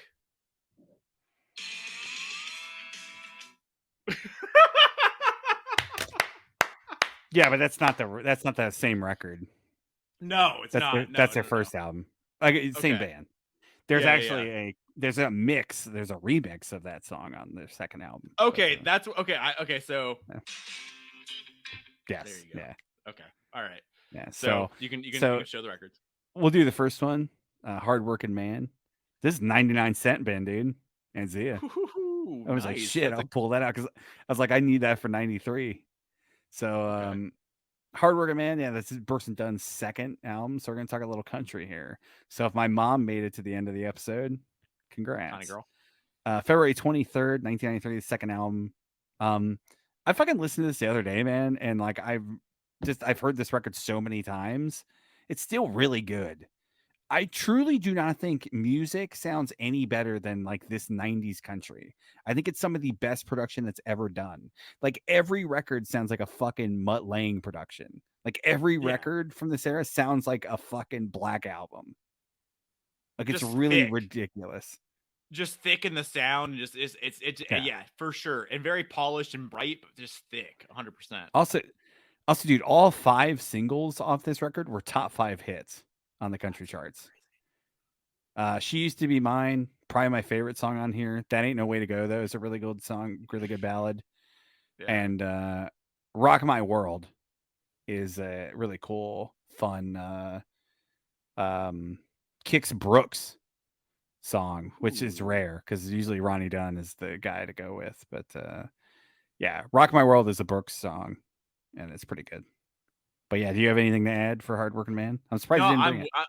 I'm with you. I honestly spaced on totally spaced on country. So I ran through the list again of whatever records, and I was like, "What is he talking about? What avenue did I not tackle here?" And I was like, oh, "Here we go. This is where we are." Yeah. So samesies. So both. So this one and the next one we're talking about, very big in my house as well. The Fucking sure. first what 3 or 4 Brooks and Dunn records are all. I mean, to certain audiences, all or to a lot of audiences, they never All of it. got Yeah. bad or whatever. Right there, every record was massive and sold a billion copies. But particularly the early stuff for sure. When you're middle class white family in the '90s, you dove in heavy to the fucking the '90s country for sure. So Hmm. this is, I think, I don't know, like it's between this and Waiting on Sundown, which is the ones I always saw with my parents constantly. Waiting on Sundown is the next record. That's the Okay. one that we had in the truck in the 1500. We had that forever in there. I can just very much so see the broken fucking CD case that's like all like weathered and shit, whatever. Yeah, Hardworking Man ain't that or not ain't that lonely. That's the next record we're talking about. But She Used to Be Mine. That was the those are the songs for me for sure. Love Yeah. it. Love Brooks Because, and Dunn of the era. yeah, big songs. The next one Yeah, that I'm actually really shocked he didn't mention, because this is his biggest album, is Dwight Yoakam this time. Also in the 99 Cent Band. that's Like, holy awesome. shit.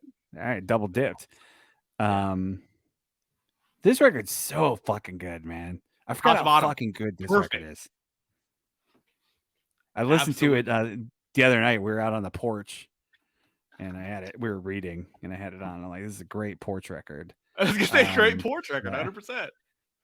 Yeah, it's his biggest record. It's timeless. And Dwight will always be cool. Like Always. that's the great thing about Dwight. Like Brooks and Dunn, I get why people can make fun of Brooks and Dunn, but like Dwight Yoakam's fucking cool. And like if you don't like country, I think you could still like Dwight. Because he did it his own way and it like the sound is different. It is But so. it's got that great fucking production that all these records had though. There's 3 number 2 songs on the album. Um, 1,000 Miles from Nowhere, Ain't That Lonely Yet, and Fast as You. But Pocket of a Clown is a cool song too. But top to bottom, this whole thing's great. So 100%. yeah. Had this CD or the whatever I had the CD too. I had this on my iPod since day one. Hmm. Had it in my iTunes sophomore year until today. It's been for sure a part of my music listening experience. I was looking for it over my stack. I actually because Mom's came over, I don't know, maybe like a year ago or so. She came over and we were talking about CDs and stuff like that. And she asked me if I still have the seat with the previously mentioned box of CDs. And I was Mhm. like, yeah, no, I still have that. And she was like, I want to go through there and see if I want to take any back. And I was like, okay, cool. Yeah. I mean, Mhm. yours, you take back what you want, right? And so she took back some of them. And I was like, I have a bunch of Dwight stuff too. If like they're not yours necessarily, but you can take them, whatever. And she was like, okay. So she went through and I was listening off all the stuff and she took that one obviously. And I was like, all right, cool. And I still have a few over there, but she took back a good amount of them. And yeah, just I can't tell you because Dwight and Alan Jackson are by far her favorite country dudes ever. And a lot of Dwight in my house, especially in this era. A lot of Saturday morning cleaning records for sure. Um, if you came home from school or something or other and my parents were off or whatever and you came in the house and this record was playing, yo, it was a good day to be a part of my family. That means like the bills were paid, we got a little bit of money, had a good paycheck, I got Nice. good stuff happening. That was indicative of a good time walking into, right? Just so fucking good. A lot of driving around with this record in for sure. And it brings me back to that time, and it brings me back to just being a little kid. And my mom just never took it out of the CD player in the Monte Carlo. We had it in there forever. And the Brooks and Dunn was more dad for sure. But Dwight Yoakam always more mom. And I still regret that I wasn't able to see him live when I was a kid. I saw Alan Jackson when I was a little kid, but Mom's had tickets to White Yoakum quite a few times. I went and saw him, and the last time that she went, she was supposed to go see him was like 2003, and I think I've told you the story before.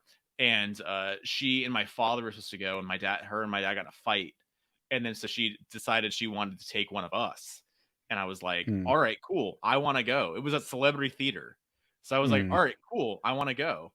And she was like, I don't know. I'm going to ask Leah and see if maybe we can make it a girls' night, which is nothing they ever did before. So I was like, that's bullshit. What the fuck?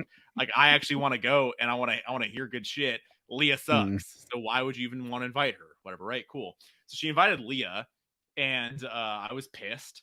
And then she went to this is 2002, 2003, right? So then she went to my dad. She had to go back to my dad, who she was in a fight with, and ask him, hey, how do you get there? And so he had to tell her Jesus how to get to Christ. Celebrity Theater while they're still in a fight. Yeah. And he told her how to get there or whatever, right? She still couldn't Mm. find the venue.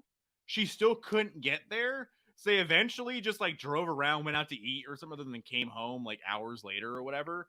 And I remember like, hey, did you guys have fun? Like, what happened? She's like, we couldn't find it, so we just ended up going to get food and hanging out. And I was like, I could have done that. Whatever, right? Come Mm. on. Mm. But yeah. Anyway, a fucking Dwight Yoakam, man. That Yeah, was a business and so I good. actually just drove past there. They fucking did a bunch of renovations to it. I mean, it beats it being a car lot what it was during COVID and shit, right? Yes, it does. Yeah. Theo Yeah. Vaughn was actually playing there too. It's like Jesus, Nice. playing the Shout Celebrity out. Theater. Yeah, I mean, Um, he's a big deal. yeah, well, I was like, I figured he'd play a bigger room than that, but whatever. I I mean, mean, I guess it's if you like, sell that out, that's a decent amount of people. It's probably a it's couple like, thousand. yeah. Yeah, Uh, yeah, a legendary Arizona venue. Everyone's very played there true. at some point or another, so pretty Very fucking true. crazy. It's probably the Um, oldest one still going, right? I mean, that the Coliseum, people still play the Coliseum, True. True. Yeah. so I mean, it's right Just there. for the Probably fair, though. that's true. That's very Um, fair. so yeah, that's when I just, especially this time, had to mention. But even Brooks and Yeah, Dunn, I thought you were going to bring them out because I knew '93 is a little light for you, so I thought yeah. you were definitely going to bring those out to add in. So anyway, Completely skipped my mind. I had no it's idea. fine. I'm glad though. I am glad that upon second list or second look at the list, I am glad that we both were on the same page and we knew exactly which two records I Oh missed. yeah, And yeah, I'm glad that we had that. Okay, good shit. yeah. But anyways, guys, we made it to the end of 1993. We appreciate you if you made it this far. Give us a like, subscribe, comments, all that good stuff. It helps us out. Helps keep the channel going.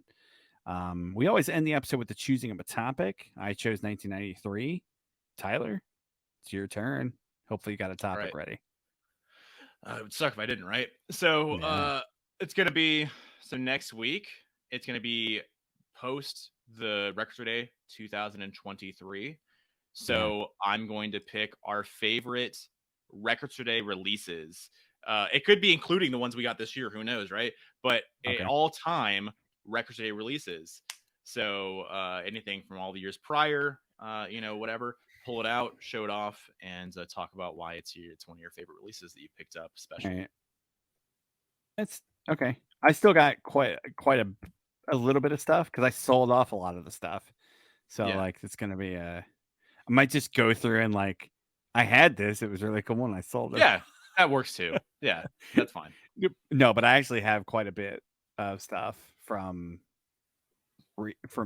recent years and even older stuff that I kept.